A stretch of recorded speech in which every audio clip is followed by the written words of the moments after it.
Hello guys, this is your friend and we are back with a new fanfic. Which is, what if Naruto trained himself instead of wasting time with Jiraiya? Part 2. And if you enjoy this fanfic then please press the like button and subscribe to my channel for more fanfic like this. And now let's start the fanfic. Flashbacks Part 1. Indeed. It is said that the third Raikage once fought the Eight Tails for 3 days straight when it went on a rampage. He fought it head-on, with no sealing jutsu or teleportation jutsu of some kind. The fight is said to have ended in a double KO as Sandame Raikage Dono and the Eight Tails collapsed simultaneously. Darui, along with the current Eight Tails Jinchuriki, the Two Tails Jinchuriki, and Yondaime Dono himself, are blood relatives of that guy. Naruto explained. Damn, Fu is up against it if this guy is as talented as his grand uncle. Tayuya said warily. Flashbacks end. Start Part 2. Well, she's a perfect Jinchuriki and she's the wife of Yondaime Hokage Dono's son. I think she'll be fine. Naruto said confidently, shocking everyone around the vicinity at the revelation that Fu was actually a perfect Jinchuriki. Hey, look at that, what's happening? The number of Anbu maintaining the barrier around the battle arena has quadrupled. Tayuya pointed out. A Jinchuriki is about to fight, it's only natural that they would take extra precautions. Naruto deadpanned, watching intently as Dodai, the examination ref, announced the beginning of the second match of the day. At the arena, lie, cheat, manipulate, deceive, betray. Let us honor the true spirit of the ninja way as we fight to the death today. Fu said jovially, pulling, out of her exposed belly, a very large sword that was the size of her body, a sword that was actually not a real sword at all but was one of the wings of her biju, the root of the wing that connected to the biju's body being used as a hilt and the wing itself as a large, glowing green sword. Yeah, great, let's do that. Darui said, not giving Fu a chance as he immediately attacked with his full Shunshin speed. Pulling out his gigantic sword and aiming a horizontal strike at Fu's torso, only for his sword not only to be easily swatted aside by Fu, but for him to get sliced up as well as Fu moved at a speed that was far greater than his, Darui regretting not going all out from the start as he sustained multiple injuries, though thankfully none on his vital areas sustaining any damage. I didn't expect her to be that fast and strong without harnessing the power of her biju. I could easily have died if she had better offensive skills with the sword.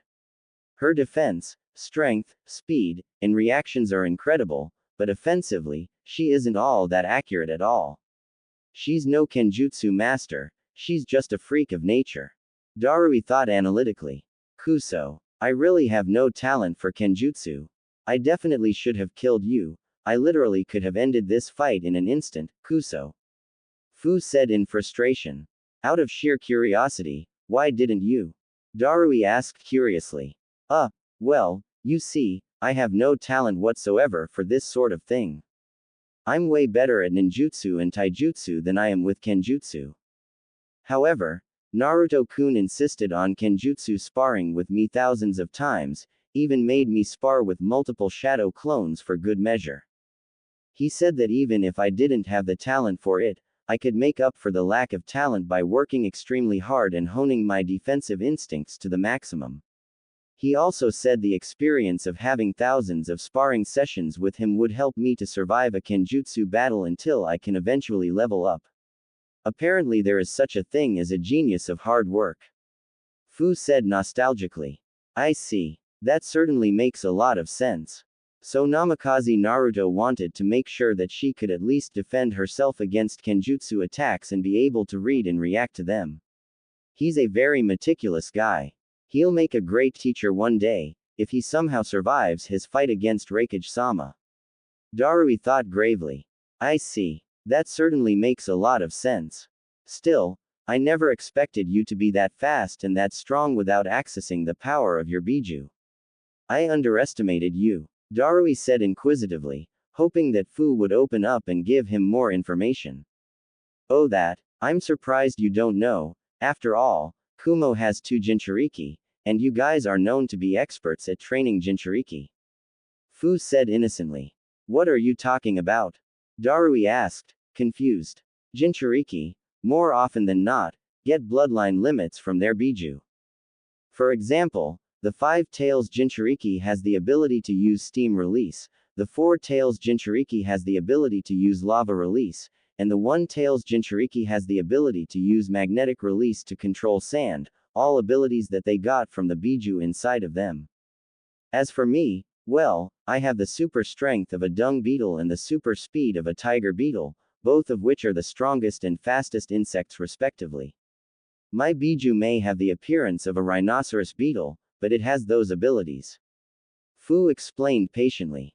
I see. Che, even if you have the combat skills of a Jonin, you're definitely not ready to be a Jonin going out and sharing so much information about yourself to an enemy. That's a classic rookie mistake. Darui retorted.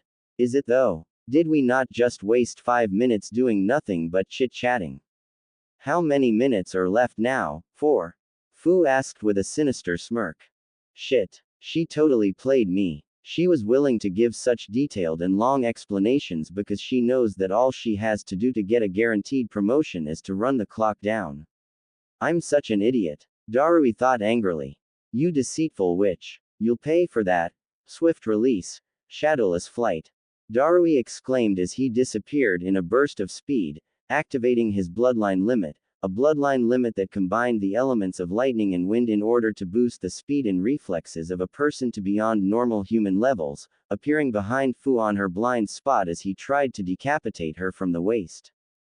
However, much to Darui's surprise, Fu was able to react in time, twisting around and holding her sword in a vertical defensive stance, effectively blocking Darui's attack.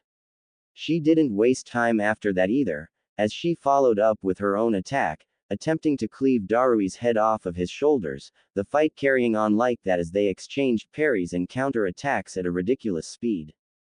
It wasn't just the speed either, as the power was also insane, destroying large sections of the battle with just the shockwaves from the parries and even their missed swings, very few people able to follow their movements at all, namely, only Yuya, Naruto, A, C, Suzumaki, Yugito, B, Karui, Omoi, and Kuretsuchi able to follow their movements at all, and that was only because they too had experience moving at close to that kind of speed with their own speed techniques. Unbelievable. I can't believe she is keeping up with my swift release speed. Speed of a tiger beetle, huh? Insane. Darui thought as he began to realize that there might not be an end to this battle if things carried on like this, at least not before the 10-minute mark. How is he able to parry my attacks? I should be way stronger than him. Naruto-kun says that my strength is on par with Godime-sama. So how is he really that strong? These Yatsuki ninja are insane.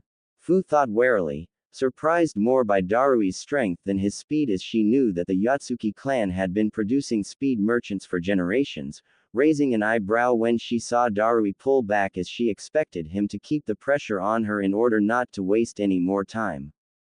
Giving up already? Whatever will Lord Raikage say about your lack of will to fight? There's only 2 minutes left, you sure you want things to play out like this?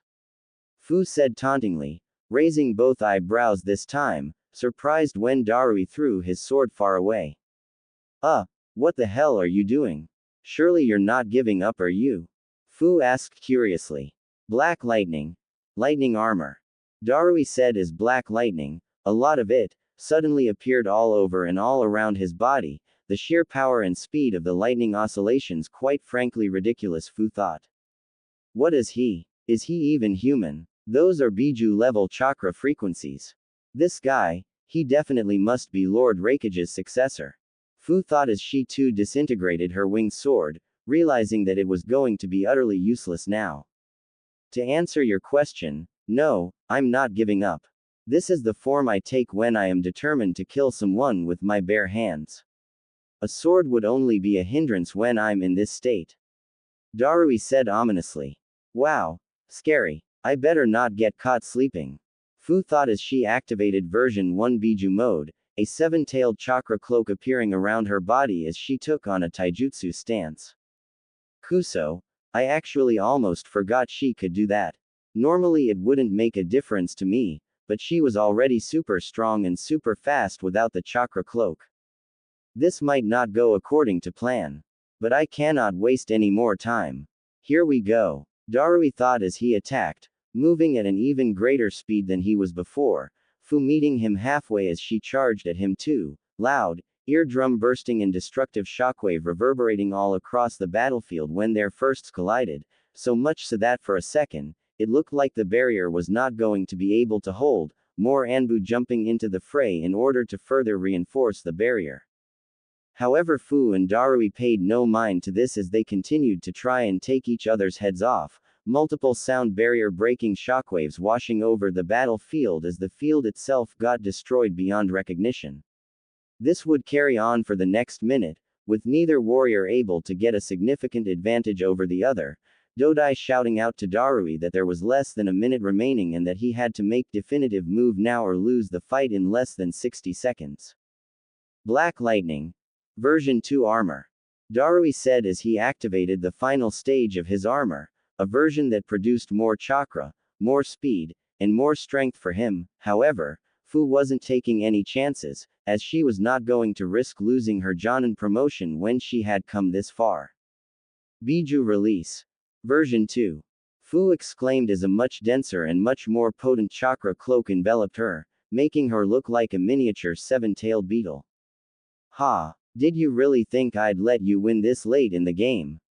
Fu exclaimed as she charged at Darui, the sound of the impact and the shockwaves that followed after every clash enough to make 99% of the people in the arena want to run away for their lives, yet at the same time the miracle that was transpiring before them enough to keep them glued to their seats. It felt like only 10 seconds, but 60 seconds went by pretty fast, the buzzer ringing loudly as Dodai quickly called for the end of the fight, not wanting to put any more strain than necessary on the Anbu that were trying to maintain the protective barrier. Ha ha ha ha ha. I win. I win. Naruto-kun. I win. I win. Fu exclaimed excitedly, Darui falling on his knees when he realized what had happened, unable to believe that he had actually failed to destroy a mere genin. Yosh. Fu-chan. You're the best. You totally destroyed him. He didn't stand a chance. Naruto shouted in return. What the hell are you talking about, idiot? All she did was run the clock down. She barely did any damage. Kuretsuchi exclaimed angrily. In the ninja world, it doesn't matter how you win, as long as you win. Naruto retorted, sticking his tongue out at Kuretsuchi, who had to fight hard to resist the urge to pull on her hair in frustration. Arg, I hate you. Namikaze Tem. Kuretsuchi exclaimed angrily.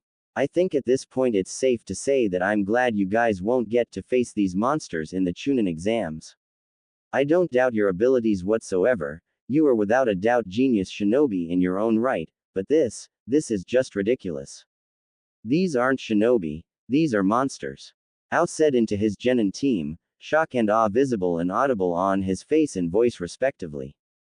Hey, you ain't seen nothing yet. Wait until you see Naruto-kun in action. He'll obliterate Lord Raikage. Yuya said confidently. Jiraiya-sama, what manner of monsters have you created? Ao asked curiously. Believe it or not, I had nothing to do with this. I am only their Jonin sensei in title only. I am just as surprised as any of you. Jiraiya said in awe. The sheer speed and physicality is enough to render any form of ninjutsu to be utterly useless. You wouldn't even be able to form hand seals before they killed you. If you went into a fight without prior preparations, you'd be dead in an instant. Even in Sage mode I can't be sure if I could keep up with the speed and strength that was displayed here today. Jiraiya thought warily. Hey Naruto. Jiraiya trailed off as Naruto jumped, so high that it looked like he was floating, or even flying, but he wasn't flying as he eventually went down and landed a short distance away from Fu, the impact of his landing causing a crater to form under him. You did it, Naruto said with a loving smile, walking closer to Fu before pulling her into his arms and into a loving and passionate kiss, which of course was totally weird as Fu was still in her version 2 state, in other words, she still looked like a demon. Murmurs and shocked whispers going around the arena as most people looked on in disgust at what they were seeing. Congratulations, My beautiful, powerful, and beloved wife. I'm so proud of you. Naruto said after breaking the kiss, looking Fu in the eye as she deactivated her Jinchuriki form and went back to her normal human form. Thank you, my love. I can't wait for you to defeat Lord Raikage. Fu trailed off as there was another shockwave behind Naruto, Naruto turning around to see that the Raikage had also apparently jumped all the way to the arena. Girlfriend, wife, plaything. I don't care. If she doesn't get out of the arena in the next few seconds, her head's gonna roll. The Raikage said in a matter-of-fact tone. Well, someone's a little too eager. Naruto said casually, giving Fu one last kiss on the forehead before ushering her out of the arena, Fu whispering good luck before quickly making her exit, Naruto taking note of the fact that there were now far more Anbu squad members erecting the barrier than there were in Fu and Darui's fight. I see they're not taking any chances this time. The barrier almost broke when Fu-chan and Darui Dono fought. They probably expect even more destructive power in a fight between the Kyuubi Jinchuriki and Lord Raikage. Naruto noted. I'm not seeing Darui, I'm not going to ease you into the battle. I'm sending your head flying, Kozo. The Raikage said as he activated his lightning release armor, not even version 1 of the armor but going straight to version 2. What a monster. Those are elite Uzumaki chakra levels. The Yatsuki clan are really something else. Chakra that can compare to a Biju huh? I guess stamina is not going to ever be the reason he loses a fight. Naruto thought as he grabbed the hilt of his sword, the bandages wrapped around it disappearing in a puff of smoke, just in time too as the Raikage came flying at Naruto at a far greater speed than Naruto expected. However, Naruto, at the last moment, able to escape the Raikage's close line, as a result, getting to keep his head on his shoulders for at least a little longer. He dodged me. How? That was no normal Shunshin technique. No mere Shunshin would enable anyone to evade my attacks. Lord Raikage thought as he turned around to face the blonde Uzumaki. You look surprised, Lord Raikage. Surely, by now, you should know that you Kumo shinobi aren't the only ones with high-speed nintaijutsu. Tell me, how did you like my Fuden, Shunpo no Jutsu? Naruto asked rhetorically. Wind style. Flash step technique. And you think that's enough to defeat me? Don't underestimate the Raikage, Kuzo.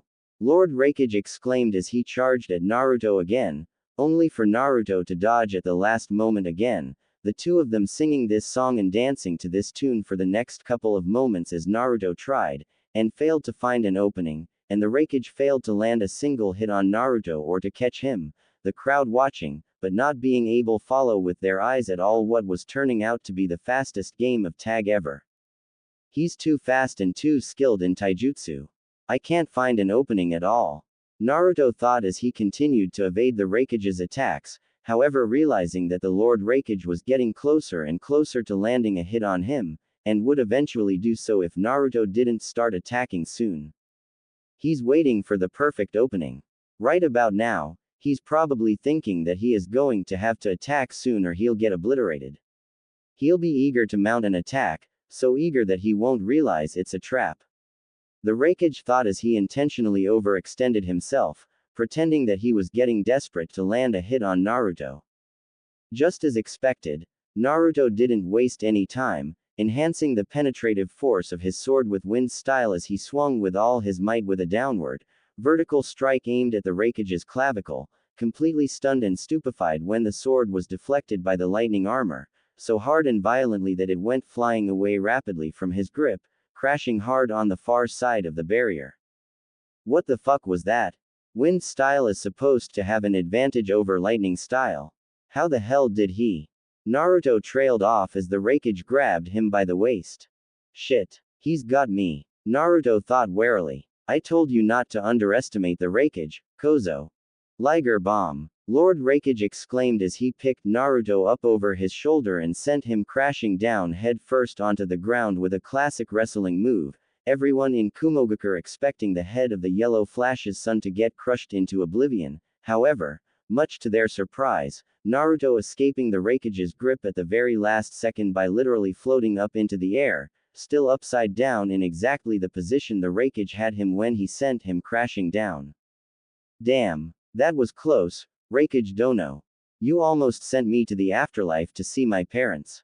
Naruto said as he righted himself in the air, smirking when he heard Kuretsuchi throwing a fit about his ability to fly and how it was not fair because he should have died. You were right, no one should ever underestimate the Raikage. Naruto said as he rapidly made distance between himself and Lord Raikage, landing quite a distance away from the dangerous, gigantic, mammoth of a man. Congratulations Lord Raikage, I'm not underestimating you anymore.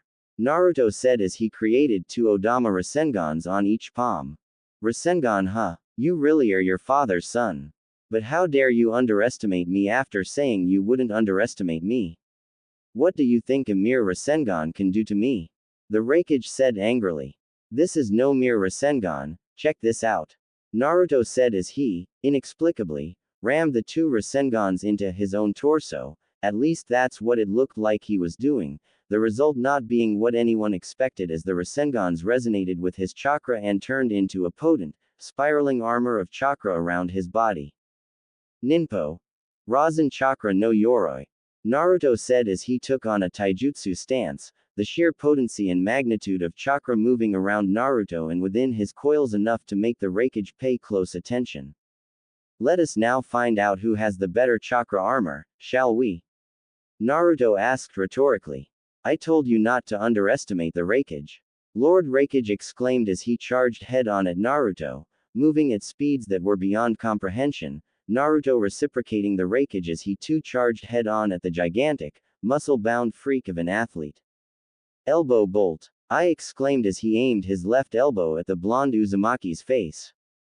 Naruto however proving to have superior reflexes in his Rasen Chakra no Yoroi form as he ducked under the Raikage's attack and nailed him with a left uppercut to the solar plexus, so hard that the Raikage was sent spiraling away rapidly, his body spinning around uncontrollably until he crashed violently into the barrier that was surrounding the battlefield, the impact so profound that it caused the entire arena to shake violently, as if a massive earthquake was about to take place.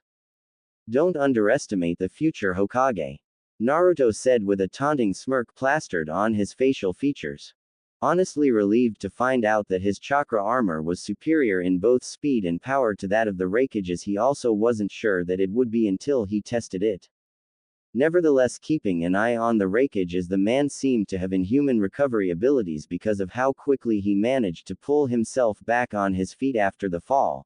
Although Naruto didn't fail to notice the blood coming out of his lips, which meant that his attack did actually do damage, even if it wasn't visible on the outside. It is said that Lord Raikage has iron skin, that nothing can damage him even without his lightning armor. For the most part that seems to be true, he has sustained no external damage. However, the Rasengan is unique in that it causes both external and internal injuries. So even though he somehow tanked my attack, he was however unable to avoid the internal damage to his organs. Naruto thought analytically. He's both faster and stronger than me, and more importantly, he seems to have his father and mother's potent chakra sensory abilities. This means that he has the ability to predetermine and react to my moves by sensing the direction of chakra in my chakra coils, a sort of precognition. I'm at a disadvantage in many ways, but I have much more experience and skill than he does. I'll have to make it count, and I'll have to test his mental strength and endurance. I thought mentally. You are truly your father's son, but you're not him. I exclaimed as he once again charged at Naruto, knowing that the onus was on him to push the pace of the fight as all Naruto had to do was run the clock down, the two of them clashing repeatedly and with each clash, barrier-shattering shock waves washing over the battlefield, the very structure of the barrier and the arena itself becoming compromised. They're even faster than Fu and Darui were. What are they? Monsters? Ao asked incredulously. It's like they're not even human, I feel like I'm watching a battle between gods. Renmara said in shock, everyone else thinking along the same lines as they couldn't believe the speed and strength on display. Dipshit is going to win this battle. Lord Raikage has an advantage in taijutsu skill and experience, but everything else is Naruto. The skill advantage is not big enough to make a difference in these circumstances.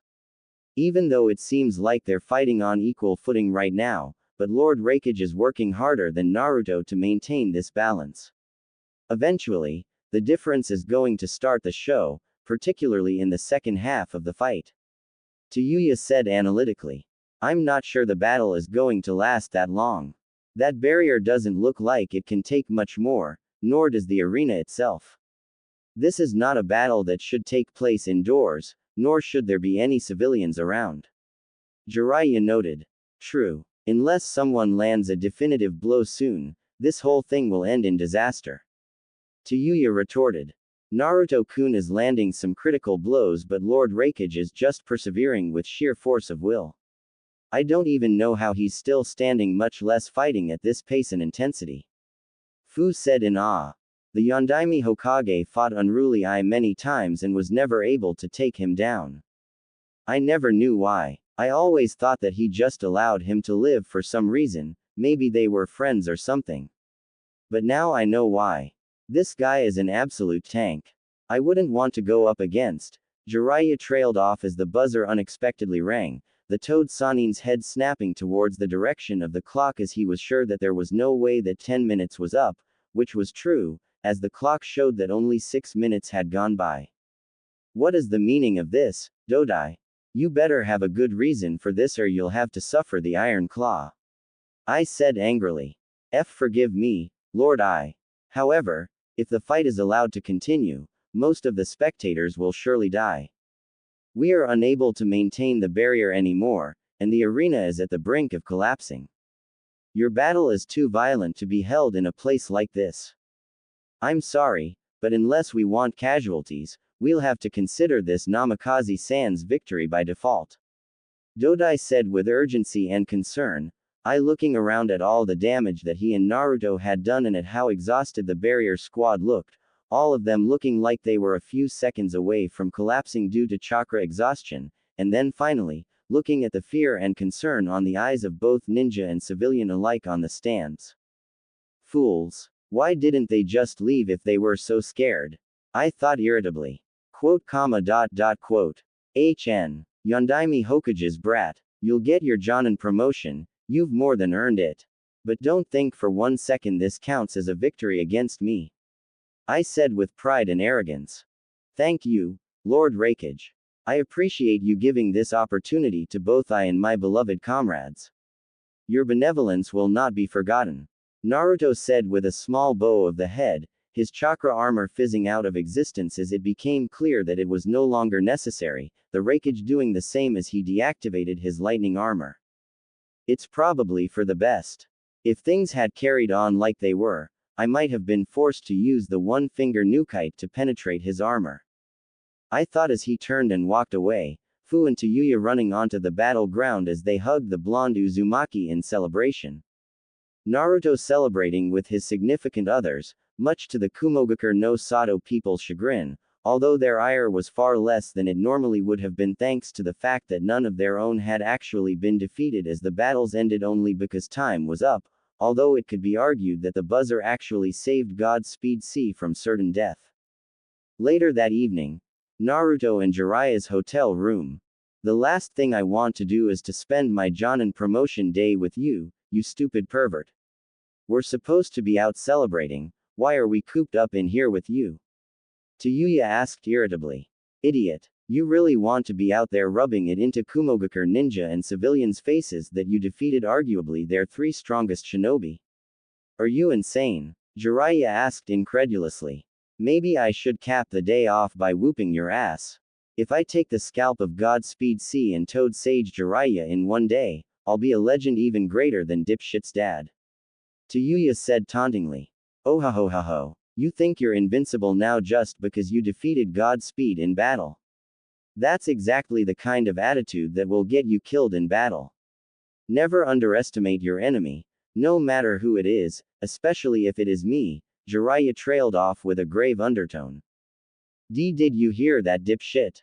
This asshole just threatened me. Are you just going to stand there and do nothing while he threatens your wife? Che. Some husband you are. Tayuya said indignantly. I'm pretty sure that he just gave you an important lesson about the life of a shinobi. No matter how powerful you are, you must never underestimate an enemy. I don't want our victory going to our heads, so I agree with him, especially since we are still surrounded by enemies from all sides. Naruto replied calmly. Quote. Damn. Did becoming a Jonin cause you to become an old man or something? It's that Jonin best, isn't it? It's doing this to you. Yuya asked playfully. Honestly, she had to say, Naruto looked incredible, now wearing a full Jonin uniform, complete with a long-sleeved black top, the top, because of Naruto's muscular physique, looking like a form-fitting shirt even though it was not meant to be, Naruto looking like he was made in a lab or something, or was personally designed by Kami-sama himself. He also had the green, standard Jonin vest on top the long-sleeved shirt, and was wearing black pants with white bandages around the ankles and black ninja sandals. He was still carrying the Kubikiribocho, although currently it was on Naruto's bed. He was wearing black fingerless gloves with metal plates at the back and his forehead protector was tied around his left arm, leaving his forehead visible where his blue pyramid-shaped seal was situated. Shi and Fu had chosen not to wear their Jonin vests, as it just didn't fit it with their attire at all, and they had no intention of changing their attires anytime soon. Besides, it wasn't uncommon for some shinobi not to wear the full Jonin uniform or any part of it for that matter, so they had decided to stick to their custom-made outfits. How the hell can a Jonin vest do anything to me? Naruto asked incredulously. I believe she means wearing it is affecting your ego. It has changed the way you think and the way you view yourself, according to her. Fu said, making sure to emphasize that she was only explaining what Yuya meant to say and that she didn't necessarily agree with her. Okay, just shut up, both of you. We have more important things to discuss, like for instance, our exit strategy.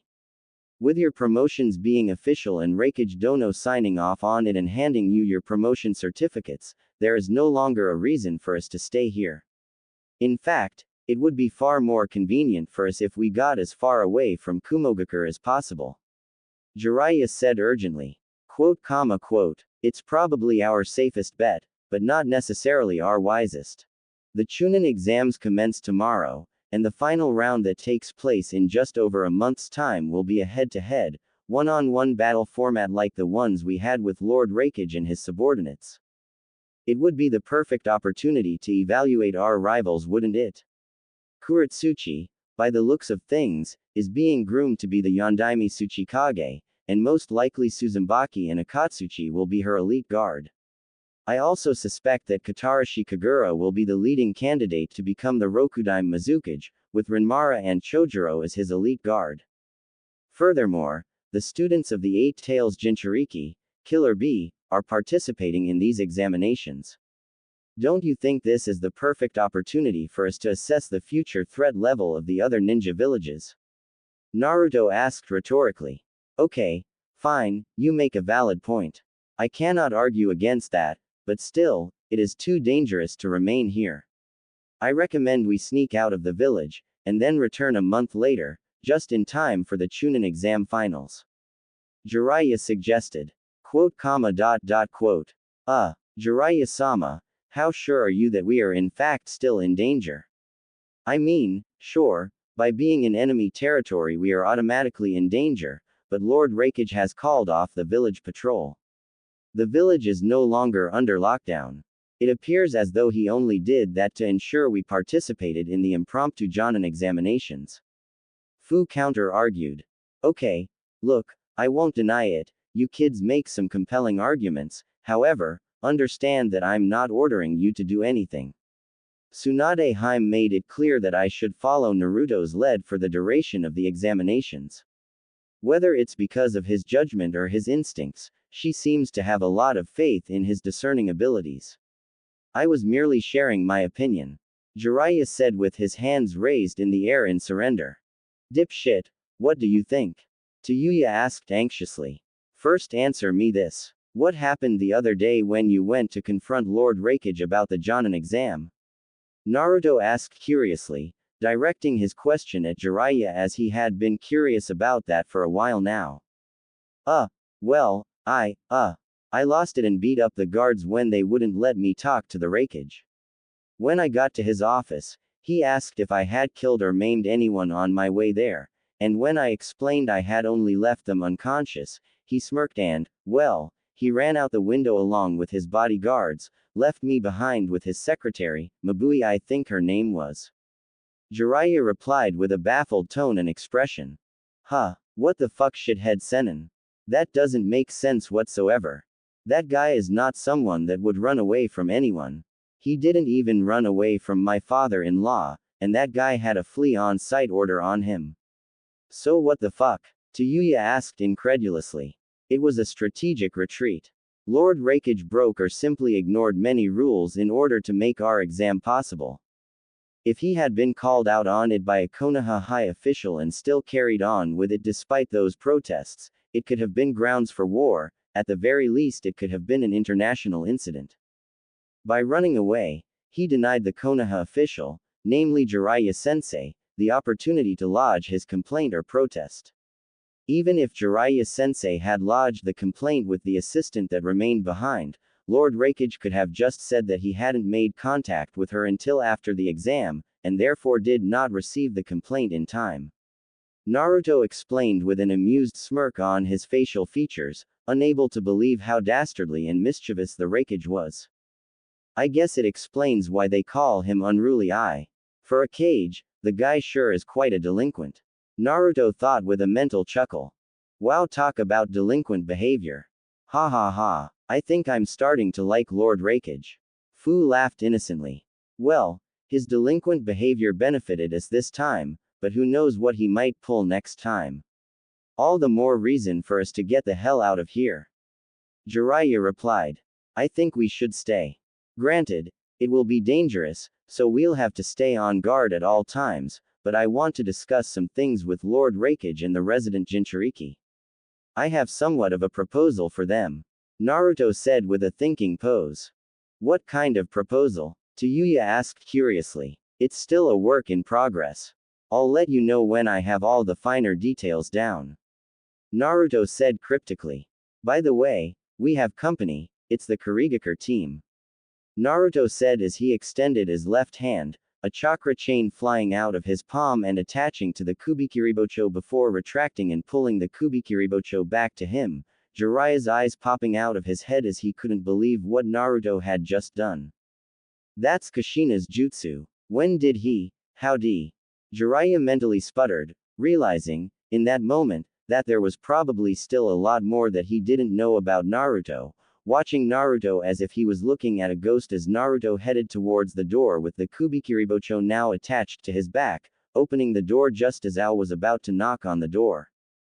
Yo! Naruto greeted casually, as if he was greeting a friend of his who had just come over for a friendly visit. Namikaze-san, please accept our apology for coming at this late an hour to see you, but we were worried that you might leave the village before we could talk to you, seeing as you no longer have a reason to stay after your Jonin promotion. Ao said humbly. I suppose you had no choice but to come in person, huh? The barrier I set up around this room prevents your Byakugan from allowing you to see into our room, doesn't it? Naruto asked rhetorically. Precisely. Even Renmara's Fuingen was unable to pierce through your barrier. I've never seen anything like it. Ao said, impressed, but also wary as he imagined what someone who had the ability to negate his visual prowess could do. So he has X-ray vision too, huh? Interesting. Anyway, come in, make yourselves at home. Naruto said as he moved out of the way, the Kurigakure contingent cautiously entering the establishment as they all watched Naruto like a hawk. You may sit on my bed if you want. Naruto suggested. Thank you Namikaze-san, but it's quite alright. We would like to stand if you don't mind. Ao retorted. No problem, I prefer to stand too. So, anyway, how may we help you? Naruto asked curiously. We are here about the Kubikiribocho. Ao said, straight to the point. Seriously? This shit again? Tayuya asked irritably. This shit is important to us. It is not something we can just turn a blind eye to. Ao replied patiently. You've lost your chance to claim it back during the Chunin exams, seeing as Naruto will no longer be participating, and now you're here too. Jiraiya asked curiously. Negotiate. We want Namikaze to name his price. We believe it's better for all of us if we pay whatever price he asks in order to prevent igniting hostilities between our respective villages. Kagura said with a grave undertone. I see, and what about you, Naruto-kun? Do you want to sell the sword, given how much it means to you? Fu asked with concern. It means just as much to them as it does to me apparently, perhaps even more so. However, I am not willing to negotiate, Ao-san. There will be no negotiation.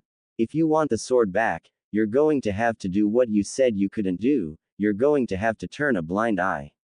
Naruto said cryptically. What the hell? That makes no sense whatsoever. How are we going to get the sword back by turning a blind eye to the fact that you have it?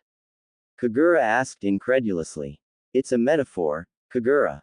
He is referring to my Byakugan. The Byakugan is a Konoha heirloom, just like the Kubikiribocho. Ao explained with a grave undertone. It's only fair, Ao-san, unless you're a complete hypocrite, that is. You're not a hypocrite, are you? Naruto asked with a no-nonsense tone. We will have to contact Mizukage-sama and let her know of these developments. I do not believe I have the authority to make this arrangement with you. Ao replied diplomatically. Do as you please. We'll be around until the final round of the exams. Naruto said as a matter of fact. That is good news. It should provide us sufficient time to receive feedback from Mizukage-sama.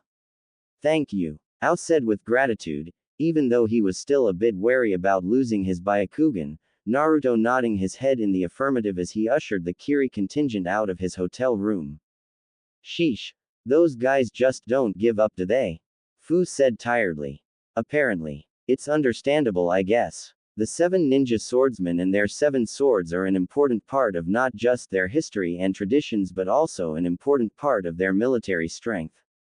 Naturally, their first priority after taking back the village would be to retrieve all the swords and rebuild that legendary organization. Naruto replied. So, do you actually intend to give it back? I kind of like seeing that large clunky thing on your back, it kind of reminds me of the large thing on your front. Tayuya said with a lustful smirk. You perverted. You're worse than Ero Sennin. Fu said tauntingly. The fuck? Shut up. It's not perverted, you stupid whore. Dipshit is my husband, so it's romantic, Tem. Tayuya exclaimed angrily. Pervy Yuya, arg. Fu cried as Tayuya jumped her, strangling her sister wife as she cussed and insulted her to death, while making sure she did in fact die by actually strangling her. Seriously, is this going to be the rest of your life? How are you going to spend the rest of your life with these idiots and not go completely insane? Jiraiya asked incredulously. I'll figure it out somehow. Naruto said with a casual shrug of the shoulders. Well, you better figure it out before your other wife dies from strangulation. Jiraiya said as he pointed at the 2 kunoichi, Naruto shaking his head as he released chains from his torso that quickly immobilized Tayuya. That's enough, you two. Tayuya-chan, I have a backup sword, it's just as good as this one. Actually, it's better. Also, stop trying to kill Fu-chan, and Fu-chan, stop antagonizing your sister wife. Naruto chastised his wives sternly, both of them nodding their heads in the affirmative. He actually seems to have a good measure of influence and control over them. I'm actually surprised he can control these unruly girls. Maybe there is hope for him yet. Jiraiya thought. Anyway, it's time to go to bed. Jiraiya-sensei, since you now know about my marriage to Fu-chan and Tayuya-chan, I won't be sleeping in the same room as you anymore. I'll be sleeping with my wives. We've already arranged for a new room with a king-sized bed. I hope you'll be okay on your own. Naruto asked rhetorically. You, together, all 3, same bed. Jiraiya stuttered incoherently, a lecherous look on his facial features as he tried to imagine how the night was going to go, the mental images too much for him as he got blown away into unconsciousness, blood flying out of his nose as he hit the wall on the other side and slid down onto the floor. Damn pervert. Serves him right. Tayuya said irritably. I guess I'll have to put up a protective barrier around this room then. Can't have just anyone walking in here while he's this vulnerable. Naruto thought out loud, wondering how Jiraiya had even survived this long without dying of blood loss given his perverted nature. Following day, near the Raikage Tower. Namikaze Tem, what are you doing here? Kuretsuchi asked with a sour attitude, not happy to see Naruto at all it appeared. I could ask you the same thing, aren't you supposed to be preparing for the Jonin exams? Sorry, I meant Chunin exams. Naruto said with a mischievous smirk, causing a tick mark to appear on Kuretsuchi's forehead. Why you arrogant little, we came here to talk to Lord Raikage about an important matter that concerns both his and our village. What are you doing here? Suzumaki asked quickly, cutting off Kuretsuchi before she could escalate the whole situation. Interesting. I'm here to talking to Lord Raikage about an important matter too, except it concerns not just our two villages, but all of our villages. Naruto replied. All of our villages? What could be so important? Kitsuchi asked warily. Does the name Akatsuki ring any bells to you? Naruto asked curiously, focusing all of his fox senses, his chakra sensing ability, and his emotion sensing ability in order to determine if Kitsuchi and his team didn't tell any lies, or at the very least to gauge their physical and emotional responses to some of the things he was saying. Akatsuki? Who the hell is that? What kind of idiot calls himself that? Kuretsuchi asked incredulously. It's not a person, it's a mercenary organization. I don't know much about them beyond that, only that they are willing to take some of the most difficult missions for a lower market value than other ninja villages charge. Tsuchikage-sama has mentioned them in passing, how they were stealing some of the high-end business from the top ninja villages. But that's all I know about them. Kitsuchi replied, Naruto able to confirm that Kitsuchi was 100% honest with him, deciding there and then to pay him back in full for his honesty. I see. Well, they're a lot more than a mercenary organization, they may be a danger to us all. By us all, I mean every single ninja village in the elemental nations. Naruto deadpanned, much to the shock of his Tsuchigaku rivals. What? That's impossible, Tem. How is a mere mercenary organization supposed to be a threat to all the 5 great shinobi nations, idiot?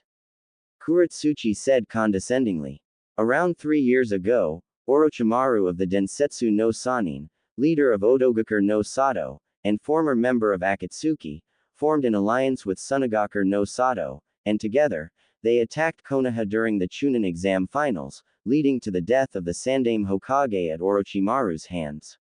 Naruto explained, much to the shock and horror of the Tsuchi contingent, except for Kitsuchi who apparently already knew a little bit about that.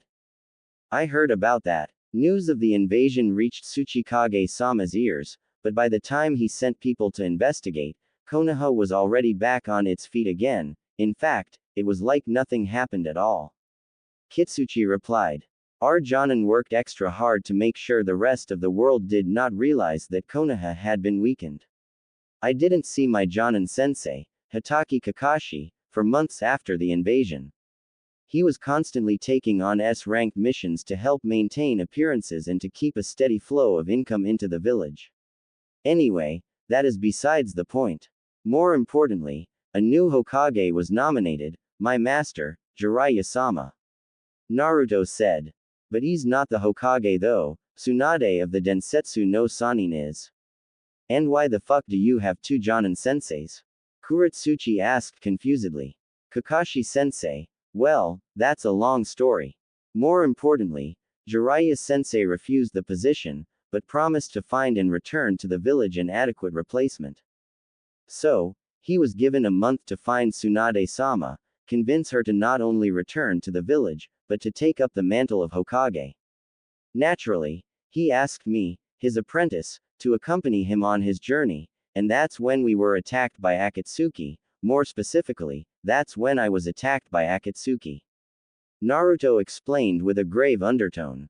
That's hardly surprising, you're not a very likable guy at all and you're the Yellow Flash's son. Do you have any idea how many people your father has killed?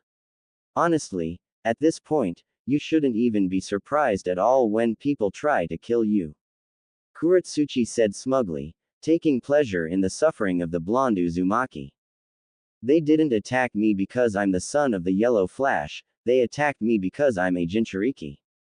Akatsuki is a mercenary organization, true, but that's just a means to an end. Their true goal is to collect all 9 of the Biju. They attacked me because they wanted to capture me, and presumably, to extract the Biju inside of me, and the 2 members who attacked me were Kin Slayer Uchiha Itachi, and the tailless Biju, Hoshigaki Kisame. Naruto replied to the shock and surprise of the Tsuchi shinobi.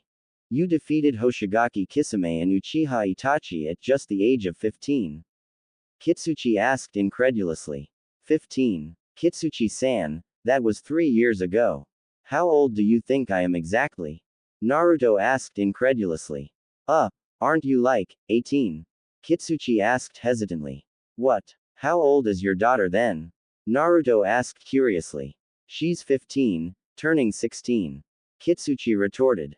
Then what makes you think I'm 18? We're literally the same age group, me and your daughter. I'm turning 16 this year too.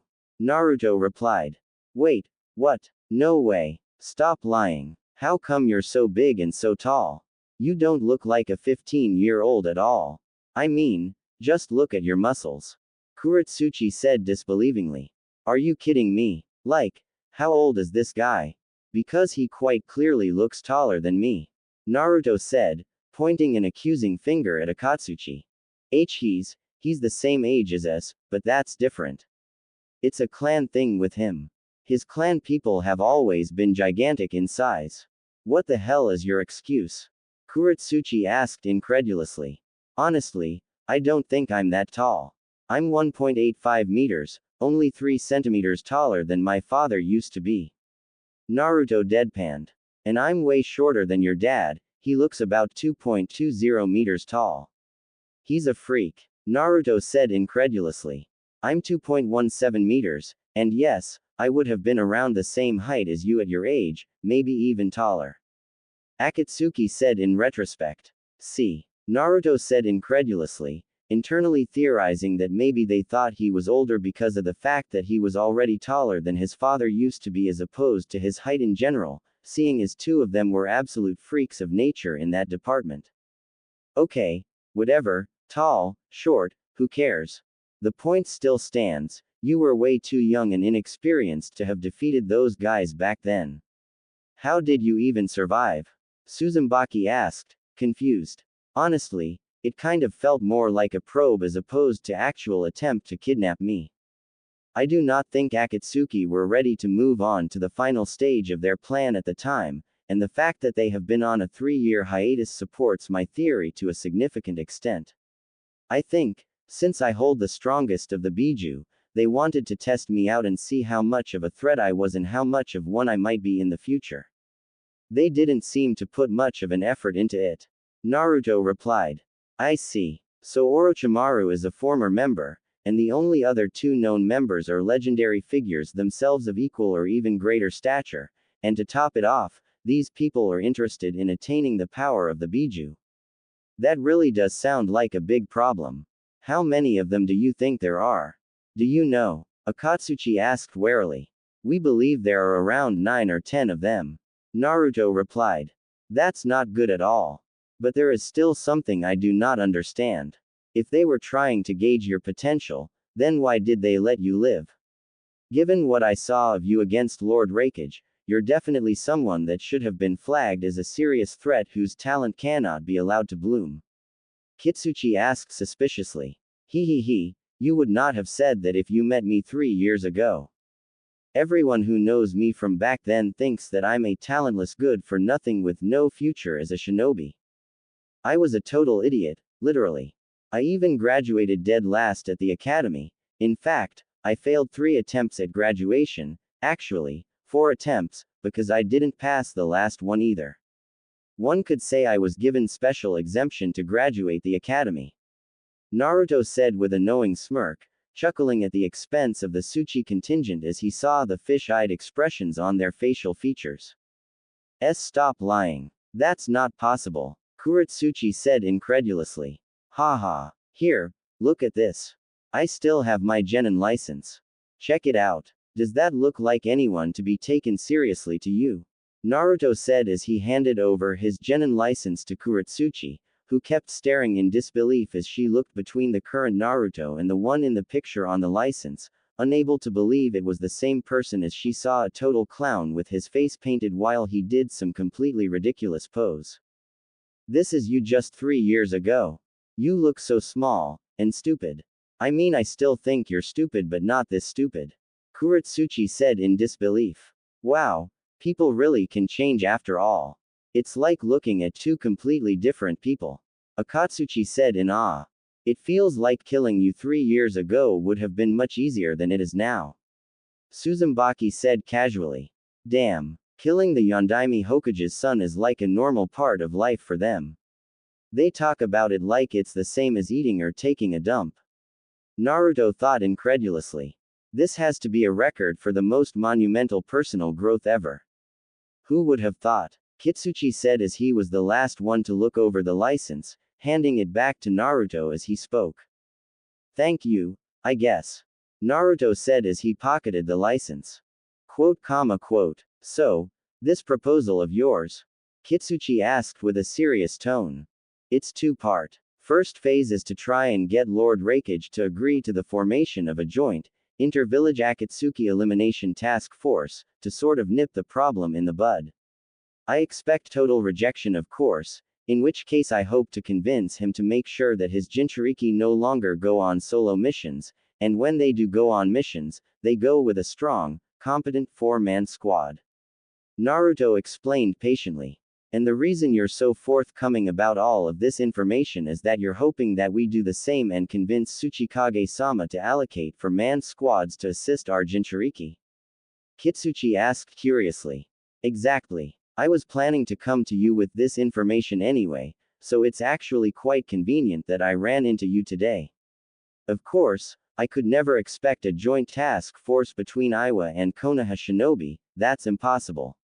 If it wasn't obvious before, your attitude towards me has made it abundantly clear, but maybe at least you can all agree that Akatsuki needs to be dealt with and help your own Jinchuriki to that end.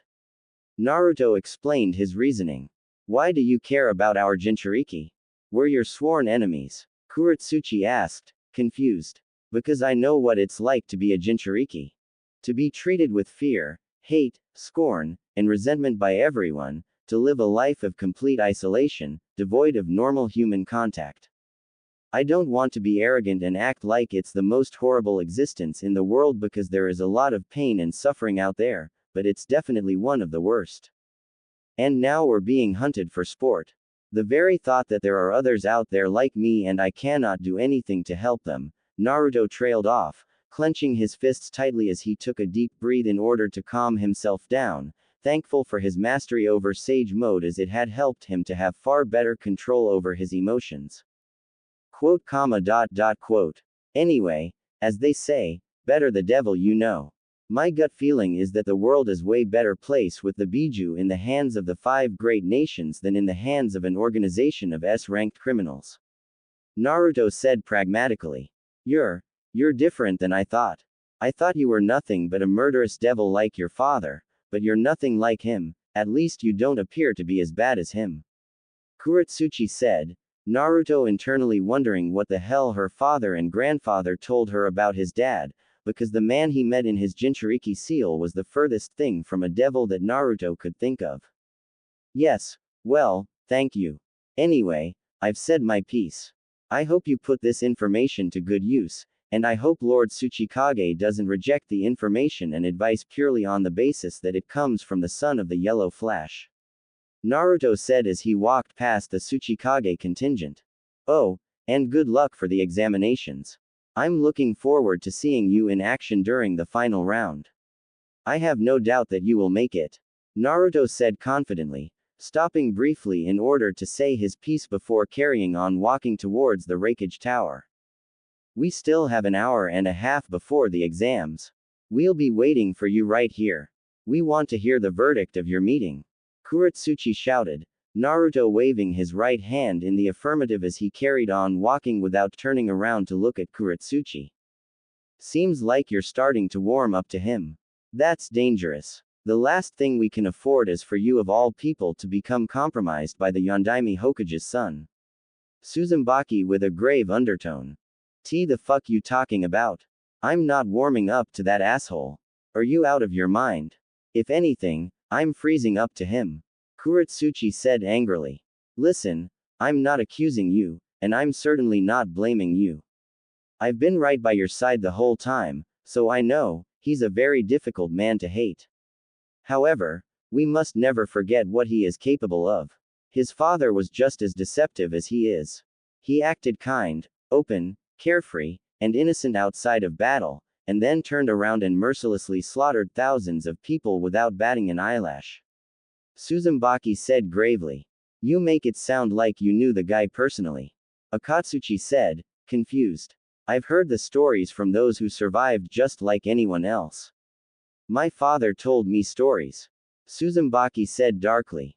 Whatever. Look, I know killing him is important, but I'd like to think that preventing our Jinchuriki from being taken is just as important, if not more so. So let's just wait and see what the asshole has to say when he comes back from his meeting with Lord Raikage. Kuretsuchi retorted. Very well, let us wait. Suzumaki replied plainly. 15 minutes later. Hey you don't look so good. I would have expected the meeting to be a bit longer. Kuretsuchi said hesitantly, looking at the blonde Uzumaki with concern as he looked like someone just kicked his puppy. It didn't go so well. Lord Raikage had no interest in anything I had to say. He thinks I'm overreacting and he thinks there is no way his Jinchuriki would lose and get captured. He's letting his pride get in the way of what must be done. I understand rejecting the joint ninja village task force idea but not to even provide backup for the Jinchuriki. Just because it was my suggestion. Naruto said with a pained look in his eyes, deeply concerned about the well-being of the Kumogakure Jinchuriki. What are you going to do now? Kuretsuchi asked curiously. I don't know. I guess I've got about a month to come up with something, so we'll see. Naruto said tiredly, apparently emotionally drained from his meeting with the Raikage. Well, that's not good. Grandpa is just as stubborn as Lord Raikage, maybe even more so. I was hoping we could use Lord Raikage's acceptance as way to convince him. Without his acceptance, Kuretsuchi trailed off morbidly. Maybe we do not need their acceptance, maybe it's the acceptance of the Jinchuriki that we need. Naruto said thoughtfully. What do you mean, Namikaze-san? Kitsuchi asked curiously. Well, I'm gonna be around Kumo for a month. Perhaps it's time I made contact with my fellow Jinchuriki. Maybe if they acknowledge the threat of Akatsuki, then they can appeal to Lord Raikage to have teams allocated to them. Naruto said with a small smile, looking like he had a little more hope than he did before. I see. It's not going to be easy, especially if they are just as stubborn as Lord Raikage, but it's worth a shot. There really is nothing to lose. Kitsuchi said with a big smile, for some reason that he couldn't understand, finding himself genuinely trying to cheer up the blonde Uzumaki. Yeah, I mean I already met Yugito-chan, she seemed cool and approachable. Hey, actually, I seem to recall she said we could hang out if I survived my Jonin exam. Naruto said excitedly, unable to believe that he had actually forgotten about that. Hang out? Hang out and do what? Where did you even meet her? Kuretsuchi asked hastily. She came to my hotel room the other day. Naruto replied. What? You sleazy asshole. You're married. How dare you treat your wives like that? Kuretsuchi asked indignantly. What? No, it's nothing like that. She came to get an updated picture of me for the promotion pictures. You remember what my Genin license picture looks like, right? Naruto laughed. I see. Well, that's good. But you're still sleazy as fuck. Kuretsuchi said stubbornly. And no more meeting together in hotel rooms. That's not something a married man should do. Kuretsuchi chastised the blonde Uzumaki. Yes, Mom. Naruto said mischievously. What did you say? I'm gonna. Kuretsuchi trailed off as Naruto disappeared via Shunshin technique, giving Kuretsuchi a big smile and thumbs up just before he disappeared. Arg. Bastard. Kuretsuchi exclaimed angrily. You sure are concerned about Namikaze-san's marital status for someone who hates his guts. Suzumaki said with a raised eyebrow. I'm not looking out for him, I'm looking out for his wives. Kuretsuchi retorted. The wives whose guts you hate. Suzumaki countered. I'm getting really sick of your judgment and accusations, Suzumaki. Kuretsuchi trailed off with a threatening undertone. I'm just trying to look out for you. I'm young Kuretsuchi, not naive. I know emotions don't always follow a logical conclusion. The heart wants what it wants. I'm concerned that Namikaze-san is worming his way into your heart. I don't want that for you. He's our sworn enemy and he is married to 2 women already. It can only end in tragedy, especially since we're still waiting for feedback from Tsuchikage-sama about that thing. Enough, Suzumaki. This is not the time or place to talk about that. For now, focus on the task ahead of you. The Chunin exams begin in just over an hour. Focus on that and forget about everything else. Kitsuchi said with authority. Hi, Kitsuchi-sensei. The Kamizuru heiress said submissively. Good, let's go. 45 minutes later. If it isn't sweet Yugito-chan. Imagine, me walking around the whole village looking for the food of the gods, only for the gods to lead me to you. Surely it must be fate. Naruto said as he entered the Stormbreaker ramen stand, feigning surprise at seeing Yugito there even though he had already sensed her chakra long before he got there. Namikaze-san, the last person I want to be seen with in public. Yugito greeted calmly, not even turning around to look at Naruto as she carried on eating her ramen. Now Yugito-chan, don't be like that. You promised you and I could spend some quality time together if I survived my Jonin exam. You're a woman of your word, aren't you? Naruto asked with an all too innocent tone as he sat right next to her, causing a tick mark to appear on Yugito's forehead. Bastard. Quality time together. Why you gotta make me sound like some groupie skank? Yugito thought irritably. As I recall, I said we could be friends, nothing more, nothing less.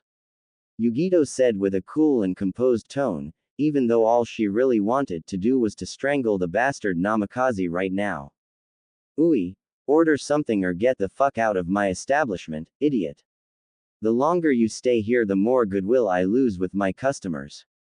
A beautiful, ebony-skinned woman said as she came closer to Naruto and Yugito, wearing a cooking chef's outfit and spotting purple hair and orange eyes, with a nice and voluptuous figure Naruto couldn't help but notice. Sorry ma'am, that is hardly my intention. Tell you what. Naruto trailed off as he extended his right hand, a ninja scroll with the kanji for 10 million appearing on his hand in a puff of smoke. I'll give you 10 million ryu up front if you let me, my friends, and my comrades eat here whenever we want for the next 30 days. That's a more than fair deal, isn't it? Surely it makes up for your lost goodwill. Naruto asked, causing the chef's eyes to widen to epic proportions as she couldn't believe what she was seeing and hearing with her eyes and ears respectively, Yugito dropping her chopsticks as she looked at Naruto like he had grown a whole new head on his shoulders. What? Tem. Is this some sort of ninja trick? The young woman asked angrily. Not at all. You see, I happen to have a soft spot for ramen stand owners. A ramen stand owner and her daughter took pity on a young boy with a demon in his belly. The boy was an orphan, and was hated and mistreated by everyone because of the demon inside of him. Restaurants and retailers either charged him 10 times the normal price for products or outright refused to serve him. The boy would have died of starvation and gone mad with loneliness and lack of companionship were it not for a humble ramen stand owner and his daughter. Naruto said, pausing slightly in order to allow the chef to digest the information. So, as you can imagine, this boy, now a young man, has not only developed a soft spot for ramen stand owners, but is also acutely aware of the sacrifice of goodwill one has to make in order to serve him. The reasons are different, but the result is the same. Naruto said nostalgically. Tem. How the fuck do you expect me to accept this money after making me look like a villain? I'm nothing compared to your ramen stand owner and his daughter. I'm basically a piece of shit compared to them. The chef said, ashamed of her behavior.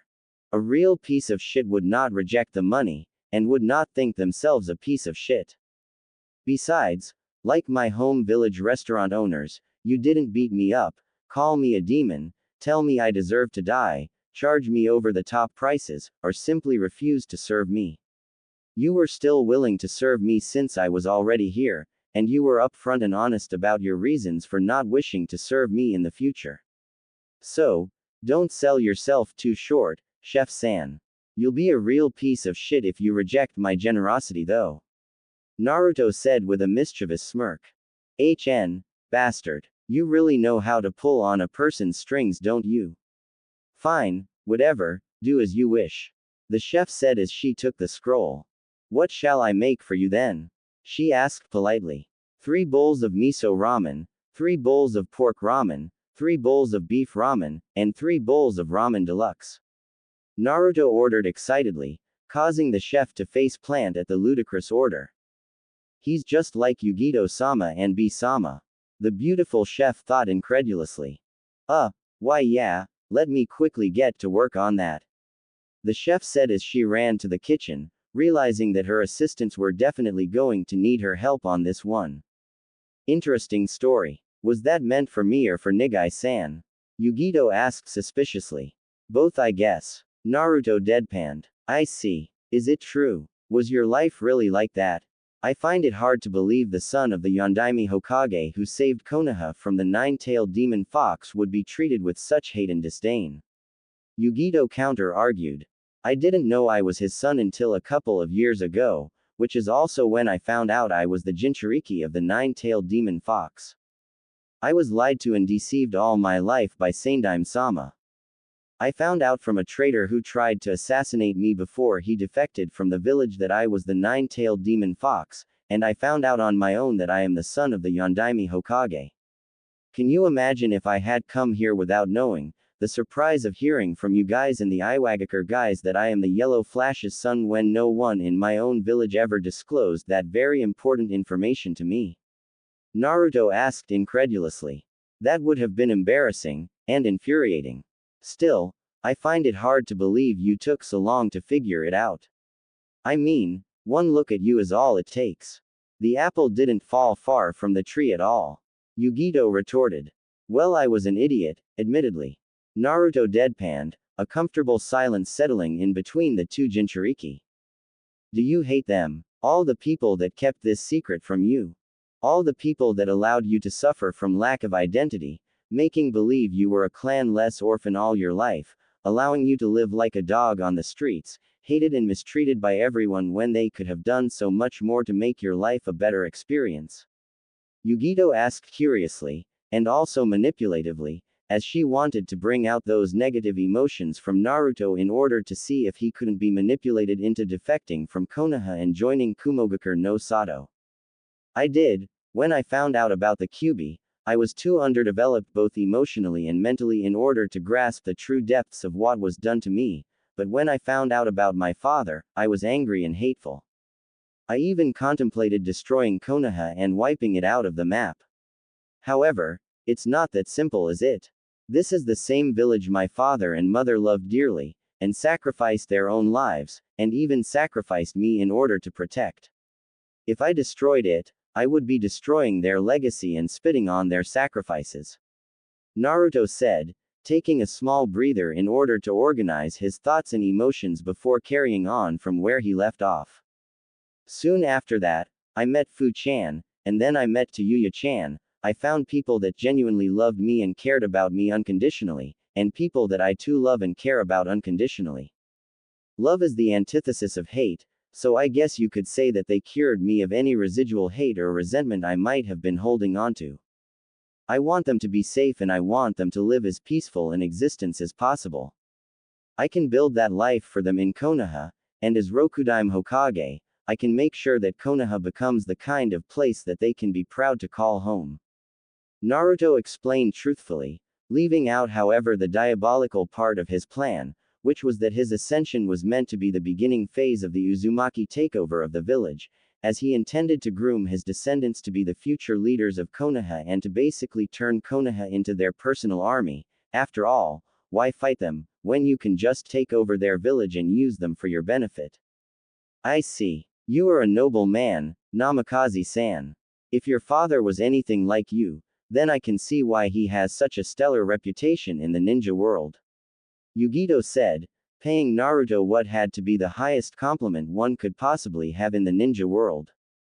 Thank you, Yugito-chan. That means a lot to me.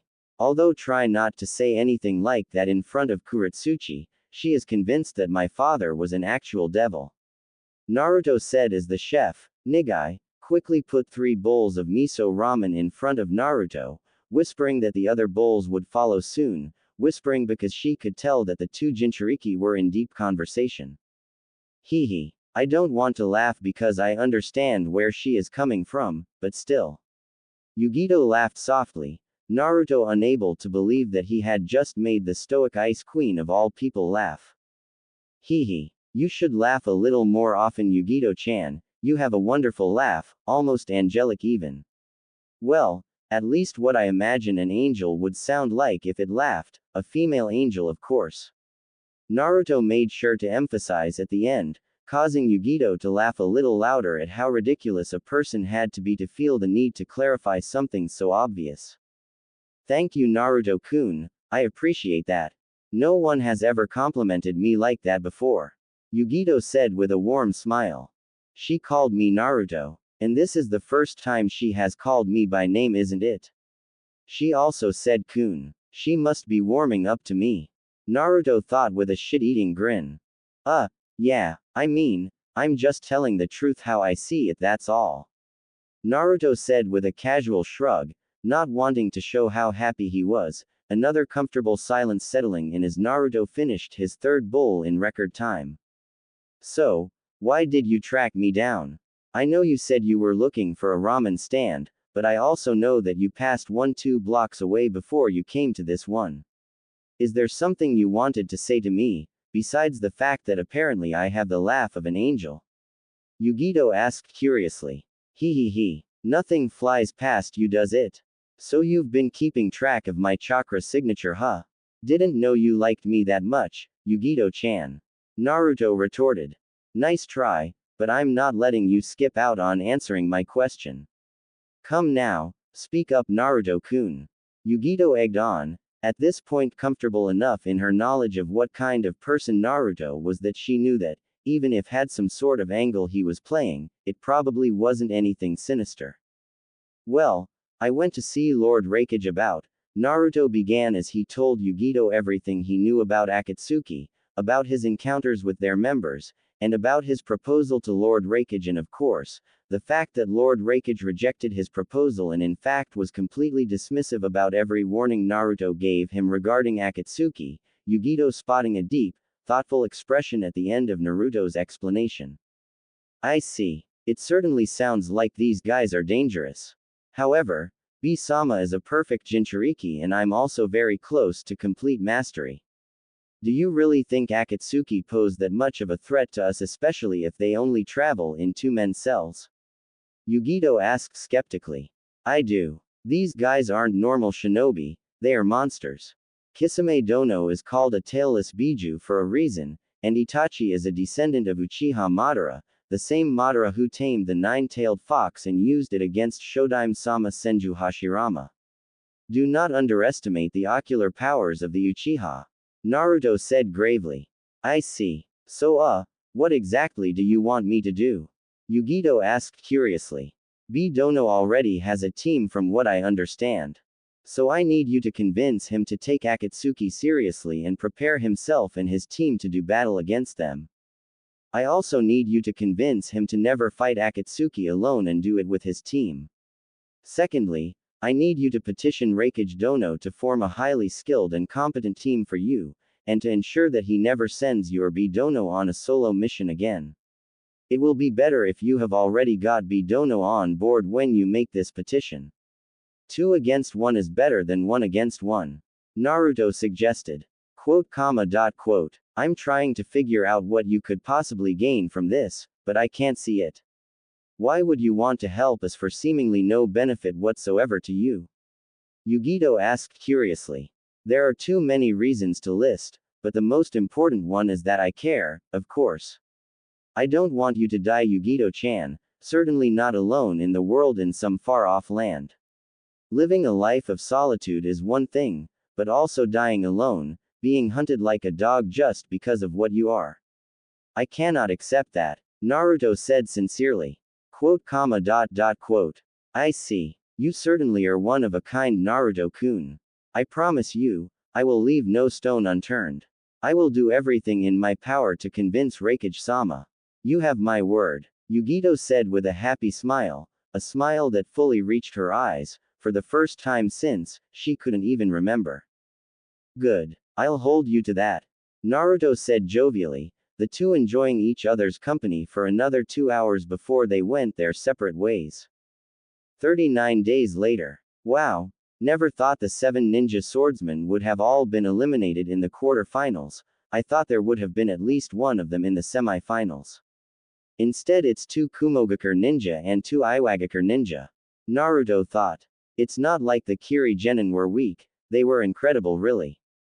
In fact, I expect that everyone who participated today will be promoted regardless of whether they won or lost. Jiraiya said, impressed by the high level of these Chunin exams, as he was convinced that everyone that fought today was, in terms of skill and ability, at least an elite Jonin level ninja. Just as importantly, 3 of the 4 finalists are kunoichi and only one of them is a shinobi. This is unprecedented. I don't think something like this has ever happened before. I think this, along with the fact that 2 of the 4 kage are women, is the beginning of the turnover that will give kunoichi equal respect and status in the shinobi world as men have. Naruto observed. Che. It should have been the case all along. Bunch of insecure dipshits. Tayuya said angrily. Naruto rolling his eyes as he wondered if he was one of these insecure dipshits, seeing as she always called him dipshit. She really needs to start taking her vocabulary seriously. Naruto thought, seeing as was the future wife of the Rokudaime Hokage. The first match of the semi-final is about to begin. It's Yatsuki Karui versus Kamizuru Suzumaki. Fu said as she pointed at the big screen, showing images of Karui and Suzumaki and highlights of their previous battles.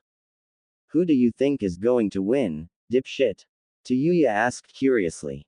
Karui is a sensor type, that means that all of Suzumbaki's ambush bug jutsu aren't going to work. Karui will always be aware of the position of the bugs at all times. Genjutsu probably doesn't work on Karui when she activates her lightning style, lightning fashion technique. Thus, the battle is going to come down to physical abilities, in other words, a taijutsu and/or kenjutsu battle. Naruto said analytically. That still doesn't answer my question, asshole. Tayuya said irritably. I don't know. Suzumbaki's nano bug technique is incredible. Creating nano bugs in the first place is insane, and having billions of them in your body boosting your chakra release and activity provides an incredible boost of speed and power. But Karui's jutsu is incredible too. I reckon that Karui is slightly faster and Suzumbaki is slightly stronger. Durability is debatable. We all know about the strong bodies of the Yatsuki clan, but the nano bugs not only enhance Suzumbaki's durability but they also rapidly heal her injuries. Perhaps endurance and stamina is where the battle will truly be decided. Naruto concluded his hypothesis. Sounds like a classic evenly matched battle then. Well anyway, we're about to find out, aren't we? The battle is beginning, Jiraiya said as everyone refocused their attention on the arena. To hell with you, Tem. Do you Suchi bastards actually believe that we would ever allow a foreign ninja to win the Chunin exams in our own home turf?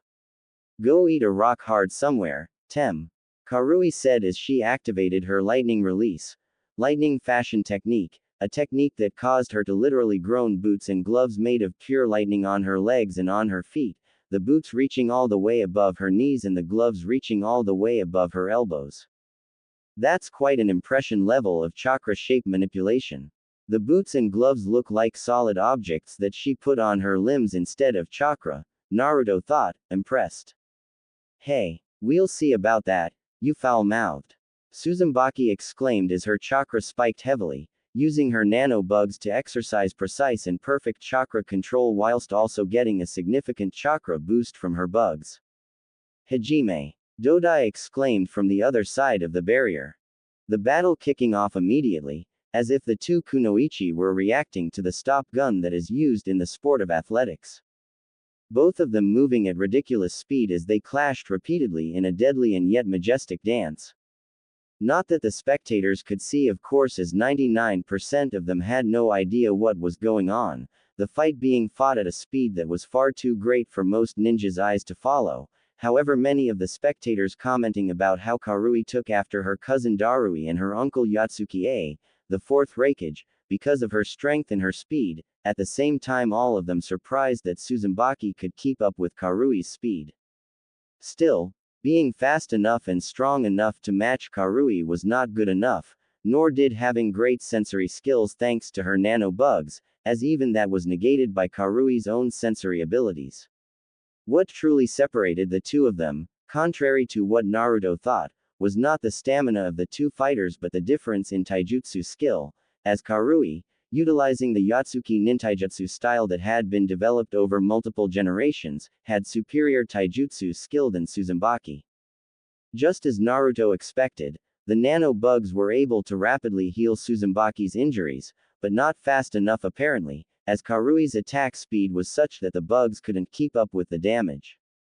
As a result, there was a slight drop-off in speed on the part of Suzumbaki, which allowed Karui to catch her in a submission hold, putting her in an ankle lock and forcing her to submit or get her ankle shattered into smithereens, Suzumbaki having no choice but to submit as she knew that even if she resisted and took the pain, her ankle would not recover in time, and in the time it took for the nano bugs to heal it, Karui would have put her in another submission hold and broken another body part.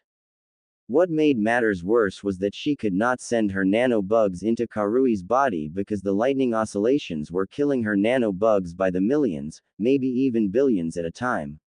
Ultimately, she had no choice but to forfeit the match and leave everything in Kuretsuchi's hands unfortunately. Winner. Yatsuki Karui. Dodai announced. Loud cheers reverberating throughout the Kumo-based crowd as the home crowd celebrated the fact that they knew that at least one of the finalists would be one of their own. The hell is B Dono doing? Naruto thought as he watched the Eight Tails Jinchuriki doing some weird dance movements that Naruto didn't understand, Naruto concluding that he was dancing both to the loud hip-hop beat that was now playing in the arena and also celebrating Karui's victory. Now it's going to be Kuretsuchi versus Yatsuki Omoi. Should be interesting. Naruto thought curiously, having seen that Kuretsuchi could not only fly at a crazy speed using her particle release but could also use her particle release to make herself lighter so that she could move faster when using shunshin or foot speed, and then increase the density of her body exponentially at the point of impact, causing her attacks to have a devastating impact. I have to defeat her quickly. What if her particle release gets out of control and she disintegrates everyone in the arena? What if she makes everyone in the arena too light and everyone floats until they exit the atmosphere and go into space where they freeze and die? What if? Omoi was broken from his crazy thoughts by the sound of Kuretsuchi's voice, Omoi widening in surprise when he realized that Kuretsuchi was already high in the air, not having noticed when she started flying as he had been caught up in his own crazy theories. Don't think for 1 second I'm letting you Kumo Shinobi get your way. I don't care if you're the home ground participant, I'm not going easy on you. Kuretsuchi said with determination, Omoi just looking at her with a dumb facial expression, as if he was lost in thought, which in fact was the case as he was painting some other crazy speculation in his mind. Hajime. Dodai exclaimed, Kuretsuchi immediately going through a number of hand seals before activating her jutsu. Lava release. Quick lime congealing technique. Kuretsuchi exclaimed as she spat out an extremely large amount of quick lime from her mouth in the direction of Omoi. Raiden. Shunko no Justu. Omoi exclaimed as his entire body was illuminated by an incredible amount of lightning chakra, similar to the Raikage's lightning armor but far less controlled and focused, the lightning around him looking like it wanted to lash at everything in its surroundings, like it was wild and untamed, or even like it had a mind of its own. Yet, the jutsu performed the function that it was supposed to, as it boosted Omoi's speed significantly and also his offensive and defensive power. Omoi able to easily avoid a direct hit, which didn't help much as Kuretsuchi followed up with a water technique that caused the quick lime to spread all over the battleground, leaving Omoi with nowhere to run as he eventually had to stand on top of the quick lime, which quickly solidified around his feet in order to keep him in place and prevent him from using his speed, but to no avail as Omoi blasted the cement away with his Shunko no Jutsu. Kuso. That stupid flash war cry technique is troublesome. But he cannot attack me from high up here, so I'll just bombard him with long-range jutsu until he has nowhere to rue. What? Kuretsuchi trailed off as Omoi did the unthinkable, propelling himself towards her by bending his knees and pushing himself hard, so much so that he left a crater on the ground and he came barreling at her at full speed, forcing Kuretsuchi to improvise as she used her explosion release, exploding palm technique to shoot explosive chakra from her palms in order to rapidly propel herself away from Omoi. Having somehow dodged the attack, Kuretsuchi thought that she would be able to launch a counter-attack now that Omoi was airborne and therefore wouldn't be able to use his speed. However, much to her surprise, Omoi had jumped all the way to the roof of the translucent barrier that was erected in order to protect the crowd and bounced off of it, propelling himself downwards towards Kuretsuchi, who had to use the propulsion of her explosion release to get away again. The battle carried on like that for quite a long time, Omoi bouncing non-stop all over the battle arena on the invisible walls of the barrier as he kept up the pressure on Kuretsuchi, making her fight him at a frenetic pace, not allowing Kuretsuchi the chance to even think about mounting a counter-strike as she was too busy trying to prevent herself from being decapitated. Using the protective barrier as a propulsion system in order to attack an airborne opponent. This is taking using the environment to your advantage to another level entirely. Jiraiya thought, both impressed and amused by the turn of events. He has turned an undesirable and unfavorable scenario to his advantage. I bet this is just the kind of thing the examiners look for. Naruto retorted. Yeah, definitely. And it's working. Kuretsuchi doesn't have a chance to form hand seals, all she can do is just barely avoid Omoi's attacks. Fu retorted. It doesn't seem like the bitch is particularly used to using her explosion release in this manner either, she's rapidly burning up a lot of chakra. That bastard Omoi has turned this into a battle of endurance. Tayuya said observantly. If it is to remain a battle of endurance, then Kuretsuchi really doesn't stand a chance. The Yotsuki's clan is genetically built for both speed and endurance. They have the qualities of both sprinters and marathon runners combined into one. Fighting at a frenetic pace like this for an extended amount of time is their specialty. Naruto said analytically.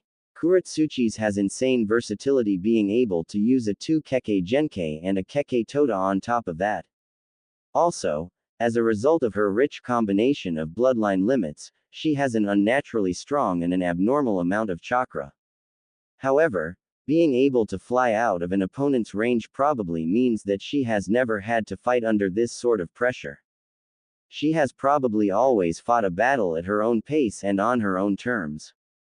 Even if she loses, this should be a valuable experience for her. If she learns from this, she'll be that much more dangerous in the future, and there won't always be a convenient barrier to stop her from flying out of range. Naruto thought analytically, although at the same time thinking that everyone who knows about this battle will probably want to incorporate barriers into their fighting strategy against her in the future. Ultimately, Kuretsuchi was unable to regain an advantage in the battle, and eventually was run down by Omoi and defeated, getting pulverized before being put in an armbar submission, forcing her to tap out just like her compatriot, the crowd going crazy as this victory meant that, before even the final battle was fought, Kumogakure won the Chunin exams. Kuso no Yaro, why didn't you return to the ground and try to use your weighted boulder speed technique? Tayuya said in frustration, Naruto realizing that the only reason Tayuya wanted Kuretsuchi to win was because she wanted an all-female final, because otherwise there was no way Yuya would support Kuretsuchi given how much those two hated each other. I think she was trying to gradually make her way back to the ground, but Omoi was actively preventing her from doing that.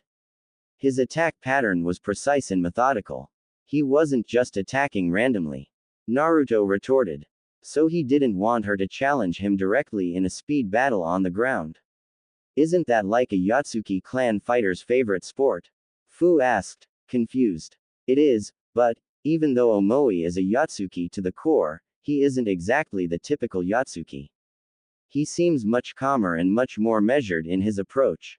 He's the type that won't change a winning strategy, the if it ain't broke don't fix it kind of guy. Naruto replied. Besides, as a fellow particle release user, I know the limitations of Kuretsuchi's speed technique. You have to constantly switch between two variations of the jutsu. Use the weighted boulder technique to make yourself light so that you can move fast, but then switch at the moment of impact to make yourself dense and heavy in order to increase force of impact. In other words, there is a small lag between the initial attack and the moment of impact, and it can put a strain on the mind and on your reactions when you have to constantly change jutsu.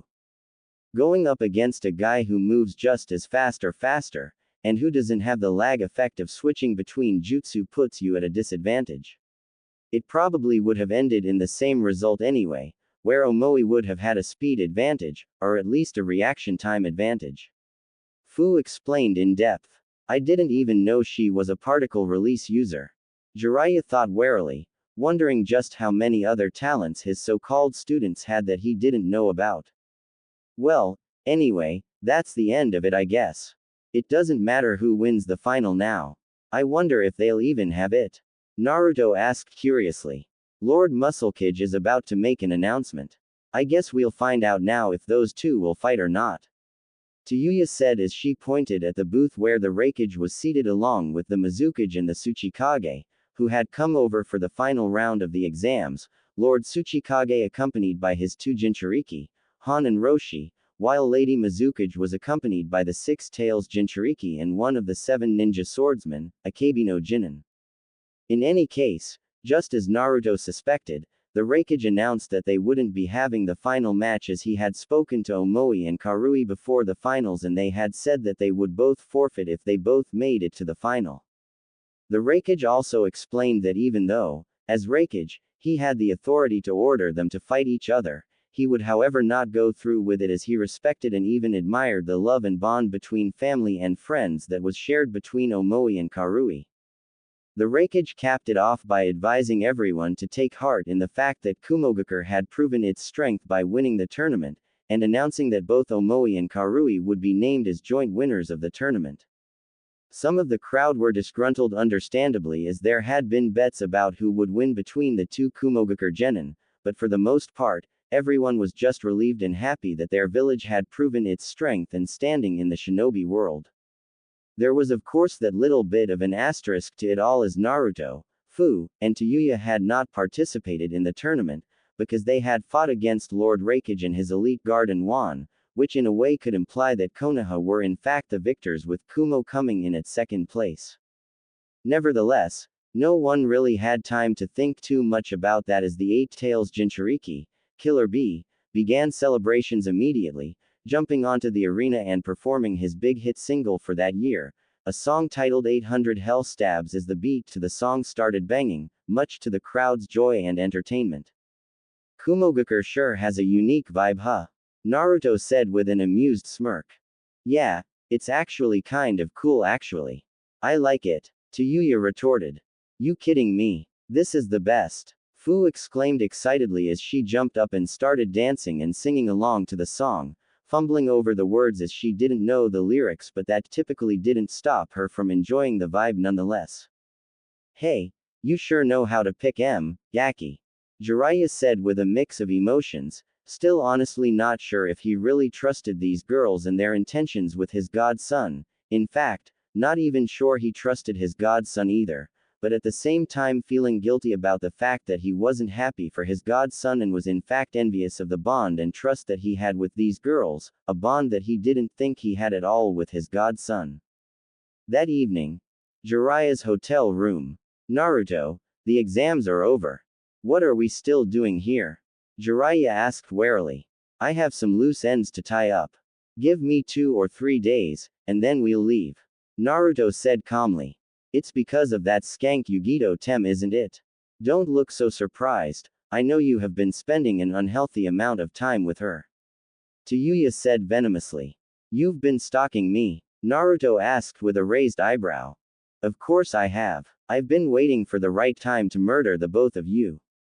Tayuya deadpanned, Jiraiya narrowing his eyes dangerously at her as his fight or flight instincts kicked in, although if Tayuya cared or noticed, she did well not to show it at all. You mean you've been meaning to catch us in the act of adultery? Naruto retorted. Same thing. Tayuya deadpanned. Well, I suppose trust is not only earned but nurtured as well. I seem to have forgotten the nature part. Forgive me, Tayuya-chan, Fu-chan. I did not mean to cause your pain and anxiety. I should have disclosed my intentions to you. You are my beloved and faithful wives after all. Naruto apologized sincerely. Your intentions? Fu asked anxiously, Naruto telling her and the rest of the team about what he and Yugito had been discussing, which was mainly a number of ways to persuade the Raikage to take Akatsuki seriously and allocate adequate protection for Yugito and B. What? That's what you've been doing? All those long walks and lunch dates, and that's all you were talking about? Tayuya asked incredulously. Yeah, Naruto deadpanned. Wow, dipshit is a total idiot. He really hasn't noticed how much she has the hots for him. I was worried about nothing after all. Tayuya thought incredulously, triggering her memories as she remembered that actually, both Fu and Naruto were total idiots, as it was she who had eventually had to initiate everything in order for there to be a romantic relationship between the three of them. I see. So you want to protect the other Jinchuriki, even if they are from enemy villages? Fu asked, breaking Tayuya from her musings. I do. Naruto deadpanned, causing a wide smile to appear on Fu's facial features. That's awesome. Is there anything I can do to help? Fu asked excitedly, her mood doing a complete 180 degrees, which of course, was very typical of her. No, not really. Yugito-chan and I have pretty much exhausted every possible angle. Lord Raikage is quite a stubborn mule, I have to say. And if we couldn't convince him, I doubt there is any way Kuretsuchi can convince Lord Tsuchikage. From what I hear, he is even more stubborn. Naruto said thoughtfully. Wait, you even roped in the Tsuchikage granddaughter into this? How the hell did you do that? That little girl hates your guts. Jiraiya said incredulously. That she does. However, she loves her village even more, and loves power just as much. She cannot stand the very idea of her village losing 2 of its prized military assets. Also, Roshi and Hondono are her uncles. They're family to her. Obviously she doesn't want them to die. Naruto explained. He's always been good at looking into people's hearts and seeing exactly what is in there, even when he was a naive, immature brat. But now that he is wiser and more experienced, he is even better at getting people to do what he wants or needs them to do. It's a very dangerous ability in the wrong hands, the ability to compel even your enemies to move how you want them to move. Jiraiya thought warily. I see. So you're giving it your best shot for another 3 days? Jiraiya asked curiously. Well, as of right now, there are 7 Jinchuriki in the village. I don't think that has ever happened before. I think maybe Fu-chan and I should try to get to know our kin. I haven't spoken directly to Lord Kurabi since I got here, and I want to speak to the Rokubi Jinchuriki and the Jinchuriki from Iwa. It may not help much, but it may also be that little bit of extra knowledge and precaution that saves their lives. Naruto explained. And what about our exit strategy? We still do not have one. I don't believe for 1 second that the Tsuchikage bringing both his Jinchuriki here is a coincidence. He's up to something, Jiraiya said suspiciously. It's not a coincidence. They're planning to ambush us. He has the rest of his ninja force stationed 400 miles away, and the direction that one would take if they were headed to Konoha from here. He's probably going for a pincer move. I suspect that he, the 2 Jinchuriki, and Kuretsuchi's team will follow us when we leave, and they'll close us in from behind and in front of us. Naruto said as if merely talking about the weather forecast. 400 miles away. How do you know that? Did you send a shadow clone as a scout? Jiraiya asked curiously, wondering why he hadn't considered taking such an action. No, I used my chakra sensory skills. There are 200 Iwa Jonin waiting for us. Naruto explained. You can sense people from 800 kilometers away? Jiraiya asked in disbelief. Yes. Naruto deadpanned, leaving a speechless Jiraiya in his wake. So, what's the plan? Kick their butts and slaughter them all? Tayuya asked with a sadistic smirk. That would be an unnecessary risk. We'll use the toads to reverse summon ourselves to a secure location. Jiraiya-sensei, I'll leave the logistics of that up to you. Naruto said with authority. That's actually just what I was thinking. Leave it to me. Jiraiya replied. Really? Won't like the toads have to swallow for us to be reverse summoned with them? EU. Why can't we just fly out of here? Fu whined petulantly. We're not the only ones who can fly, idiot. Kuretsuchi and her grandfather can fly too, and apparently they can make others fly as well. It's totally pointless, they'll just turn it into an aerial battle. Tayuya retorted. So it's settled then, toad reverse summoning it is. Naruto said with finality. They're talking about flying as if it's something that just anyone can do. Sure, Naruto briefly displayed the ability to fly in his fight against Unruly Eye, but I didn't think it was something he could do over long distance or for any extended amount of time. Can all three of them really fly? And if so, how? And for how long? Jiraiya thought, confused and concerned as it seemed like these kids had abilities far beyond comprehension, abilities that could certifiably make them legends in the shinobi world. Now, would any of you like to accompany me to dinner with Lady Mizukage and her entourage at her hotel suite? I've been invited. Naruto asked as if he was just talking about dinner at Ichiraku's ramen stand. What the hell does that evil succubus want? Tayuya asked angrily. I'm sure she just wants to talk about the Kubikiribocho and the Byakugan.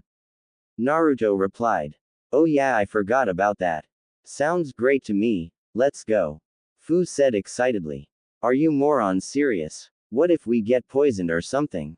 Jiraiya asked incredulously, confused when Fu, Naruto, and Tayuya started laughing at him. I must be losing my sense of humor in my old age, or there must be a new sense of humor that was discovered in your generation because in my era, death by poisoning was not a laughing matter. Jiraiya said irritably, unable to comprehend the sheer stupidity of his students.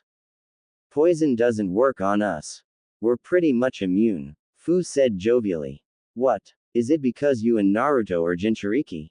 What about Tayuya then? She's not a Jinchuriki. Jiraiya said incredulously. But she's an Uzumaki who has mastered her healing and regenerative bloodline limit, and she's a master of the cursed seal. She'll be fine. Naruto said casually. So it's true, she really is an Uzumaki. And Naruto not only knows about his father but also knows about the Uzumaki clan as well. Which means he probably knows about his mother somehow. Jiraiya thought, wanting to ask how Naruto knew all of this but also knowing all too well that it would open another can of worms, which was, of course, that why had he, Tsunade, and Sarutobi-sensei kept this information from him? So we're going then? Naruto asked rhetorically. I don't have immunity to poisons, so I guess I'll be your scout or something. Jiraiya replied, feeling a little left out in all honesty. Arg, don't worry, Naruto-kun will cure and heal you if you get poisoned. He's extremely good at that stuff. No one dies around him, unless he wants them to Fu. Fu laughed diabolically, causing Jiraiya to sweat drop at her unstable behavior, as if he was ever going to stake his life on the words of someone like her. Thanks, but I think I'll pass. Jiraiya said dismissively. No, you'll have to be with us. Your name and reputation will be an essential weapon in these negotiations. It can't be just all kids there to negotiate with Lady Mizukage. At least one adult is necessary. Make a reinforced shadow clone if you're so worried about poisoning. Naruto said uncompromisingly. A reinforced shadow clone, huh? Sounds like a plan. It won't be easy for them to tell that it's a shadow clone if I put at least 75% of my chakra in it. But that will leave me vulnerable if I am attacked while my clone is in negotiations with you. Jiraiya said with concern. I'll summon 2 battle toads to keep you company. Naruto deadpanned, wondering why Jiraiya was stressing about things that were no-brainers. Fine. I suppose that will have to do. 45 minutes later. Mizukage's hotel suite. I must say Mizukage-sama, this is quite an exquisite setup you've got going here. Naruto said as he stared in awe at the setup, impressed at how the Mizukage had turned her hotel suite into some kind of royal dining hall, all sorts of cuisines on display on the long and elegant-looking dining table. Thank you Namikaze-kun, but you, and only you, may call me Mei-chan if you so please. The Mizukage said with a sultry tone, causing a tick mark to appear onto Yuya's forehead, pissed off at the total disrespect of the Mizukage, to dare to flirt with a man right in front of his wives. Mei is a tall, slim-figured yet voluptuous woman with fair skin. She has green eyes, and ankle-length, auburn hair styled into a herringbone pattern at the back, a top knot tied with a dark blue band, and with 4 bangs at the front. 2 bangs are short, with one covering her right eye, and 2 are long, crossing each other on her bust, just below her chin. She is wearing a long-sleeved, dark blue dress that falls just below the knees. The dress is closed at the front with a zipper, and is kept open on the front right side from the waist down. The dress only covers up to the upper part of her arms and the underside of her. Underneath, she is wearing a mesh armor that covers slightly more of her upper body than her dress. She is also wearing a skirt in the same color as her dress and, underneath those, mesh leggings reaching down over her knees. Around her waist, she is wearing a belt with a pouch attached to the back on the left along with high-heeled sandals, shin guards reaching up over her knees, dark blue nail polish on her fingers and toes, and is usually shown with purple lipstick. Mei-chan huh? Naruto said, allowing the name to roll off of his tongue. Yes Namikaze-kun, I, Terumi Mei, would be pleased if you would call me by my given name as opposed to my title. Granted it is no mere title, as it is one of great significance and meaning, but these titles and positions tend to create a barrier that hinders natural, human communication. I would very much like for you and I to have a natural, positive, human experience together Namikaze-kun, to form a bond between one good human and another. Mei said elegantly. Whoa, she's smooth. So this is how an experienced woman ensnares a man in her trap huh? Wow. Scary. Fu said in awe, the Mizukage's subordinates all gritting their teeth in anger at Fu's insinuation but all of them knowing better than to act without her signal, even though they really wanted to act. Idiot. What are you? 7. You'll sabotage negotiations before they even begin with your loud mouth. Jiraiya said with exasperation. Ha. Loud mouth my foot. She's just telling the truth. Who would have thought that Mizukage-sama was such a succubus? Have you no shame, Tem? Trying to seduce a man right in front of his wives. Yuya said with an accusatory finger pointed at the Mizukage, much to the increasing ire of the Mizukage's subordinates. If it isn't Uzumaki Yuya, Uzumaki Fu, and Jiraiya of the legendary Sannin. I am honored to meet your acquaintance. Please, sit, and enjoy the wonderful delicacies that I have prepared for you from all over the world. Mei said as she waved her arm over the long dining table, if she cared at all about Yuya's insults, doing well not to show it. Thank you, Mizukage Dono. And please accept my apologies for the naive and insensitive behavior of my students. They are still too young, and stupid, to appreciate the nuances of diplomacy. Jiraiya said as he ushered the 2 girls towards the dining table, making sure to do so before they could even think to say anything rude again. Mizik.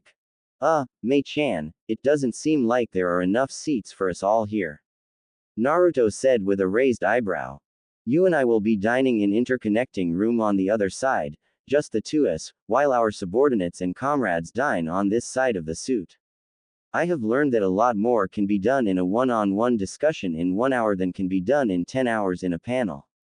Mei said with a sinister and yet seductive smirk on her facial features, sauntering forward until she was standing right in front of Naruto before snaking her left arm around his right arm. What the fuck? Tayuya was about to say before Jiraiya put his hands around her mouth and pulled her back down to her seat. Imbecile. I know how you feel, but you need to trust your husband. You know what kind of man Naruto is. He would never trample all over your honor. Jiraiya said hastily, relieved when Tayuya seemed to have gotten the message as she started to settle down. Up until Jiraiya was confident that she wouldn't chop off the Mizukage's head if he let her go. Tayuya-chan, Fu-chan, sensei is right. You are my beloved wives, the queens of my heart, my soul mates. Believe in me, Naruto said with a serious tone, both Tayuya and Fu swallowing lumps down their throats, intimidated by Naruto's tone and demeanor, especially as it wasn't a tone he usually took up with them unless they were seriously screwing up. Yeah, whatever. There better be enough food to last until you come back, you piece of shit good for nothing husband. Tayuya mumbled under her breath, Fu only able to master a nod in the affirmative as she didn't trust her voice right now. Thank you. Please, lead the way, Mizukage dono. Naruto said with the same tone, Mei a little disheartened by the fact that Naruto had reverted back to calling her by her title but similarly not able to master the courage to protest, at least not right at that moment. She would have to bring it up later though when Naruto was a little less intense, choosing rather to focus on escorting him to their private suite and making sure not only to close but also to lock the door behind her. This is where you and I will be dining, Namikaze-kun. Mei said as she gestured towards the intimate dining setting.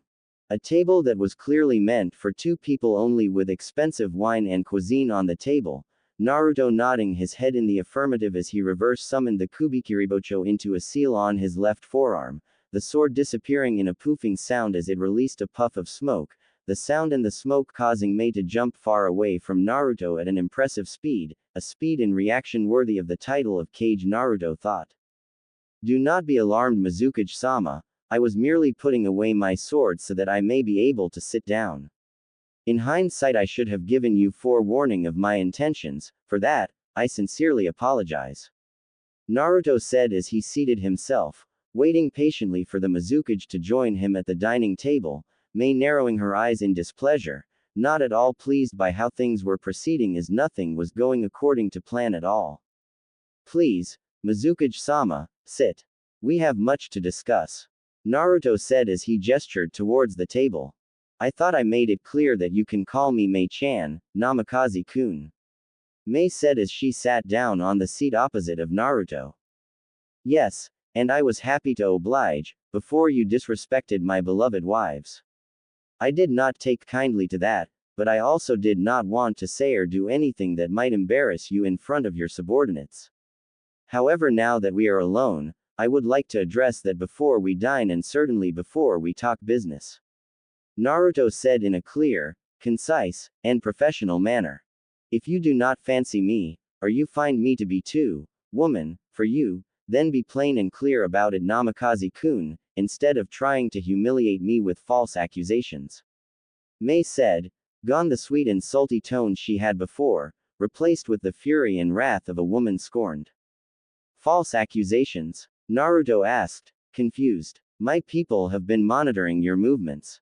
For just over a month now, you have been seen openly taking long intimate walks with the Nibi Jinchuriki, going on dates together in public places, and you have even been seen walking her home afterwards. You've even had a picnic with her. Why is it okay for you to openly pursue an intimate relationship with Yugito but not with me? Mei asked with a calm fury in her tone, giving Naruto a look that would turn a lesser man into minced meat. I see. Well, I must say that this is shocking information for me. I was unaware that that is what people thought I was doing with Yugito-chan. I won't deny a physical attraction, after all, she is one of the most beautiful and appealing women in the world as far as I am concerned, nor will I deny an emotional bond, because after all, we are kindred spirits.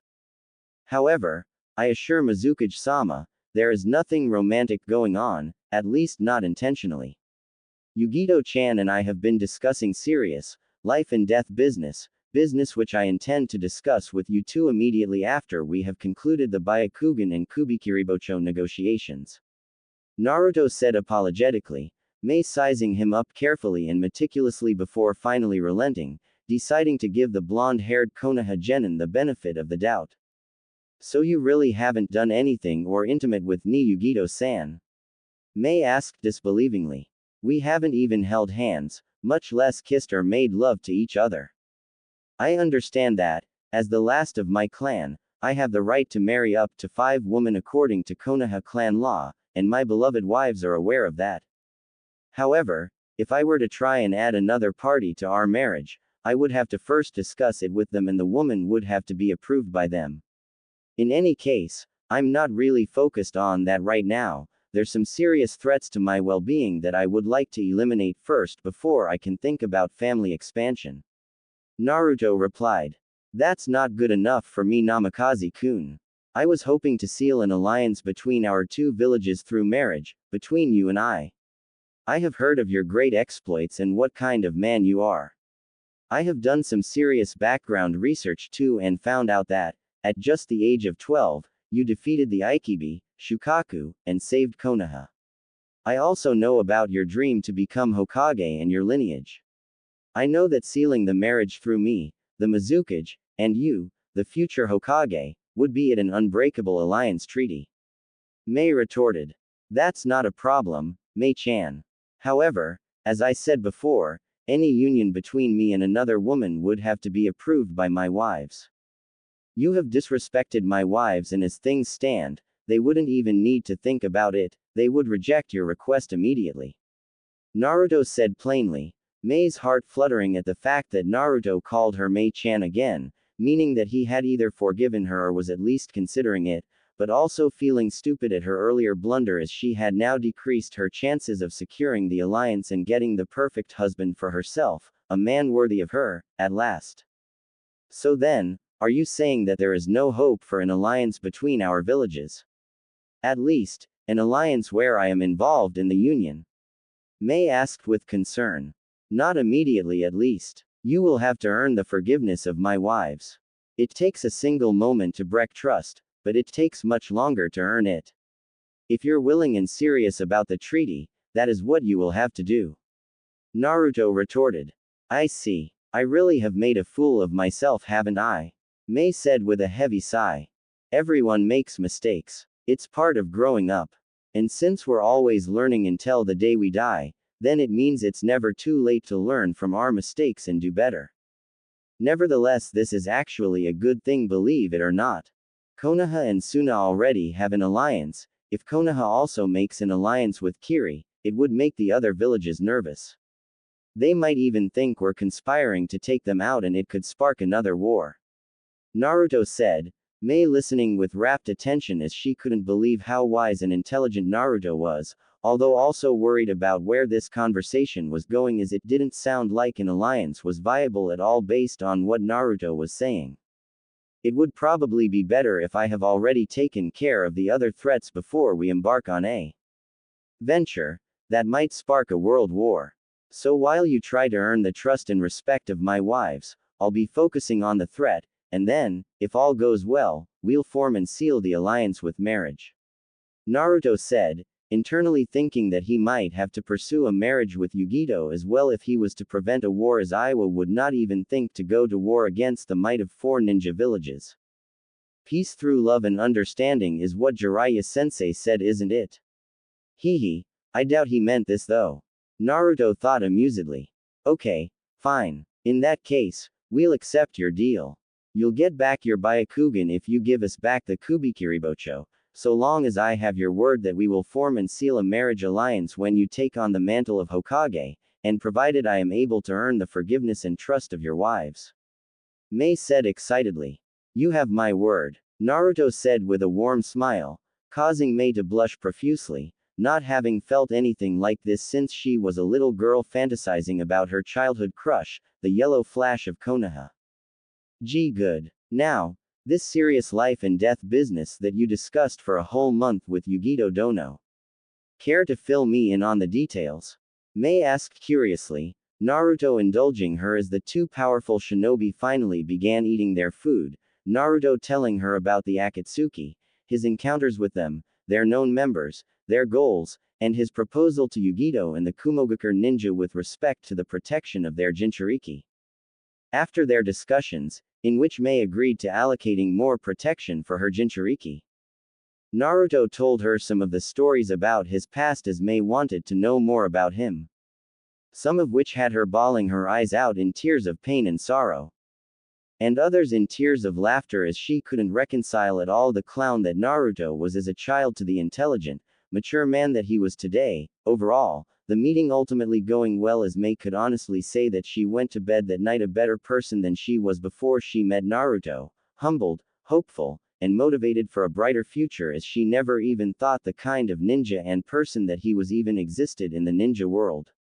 Only problem is, her extremely happy and positive vibe after she eventually came out with Naruto had everyone believing that they did a lot more than just talking.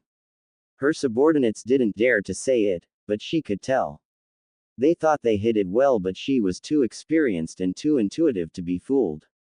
She wondered if Naruto's wives felt the same and if that didn't create any problems for Naruto. Initially she hadn't really cared about them or considered them as she had come with a go-getter mentality, determined not to miss out on Naruto like she missed out on Namikaze Minato. She hadn't cared who she had to run through or whose head she had to step on to get what she wanted. However, after spending time with Naruto, hearing about his past and his perspective when it comes to empathy and understanding the pain of others, she now was genuinely concerned about the pain and suffering that she caused the girls, which is why she planned to invite them over the following day, just the two of them, in order to hopefully hash things out.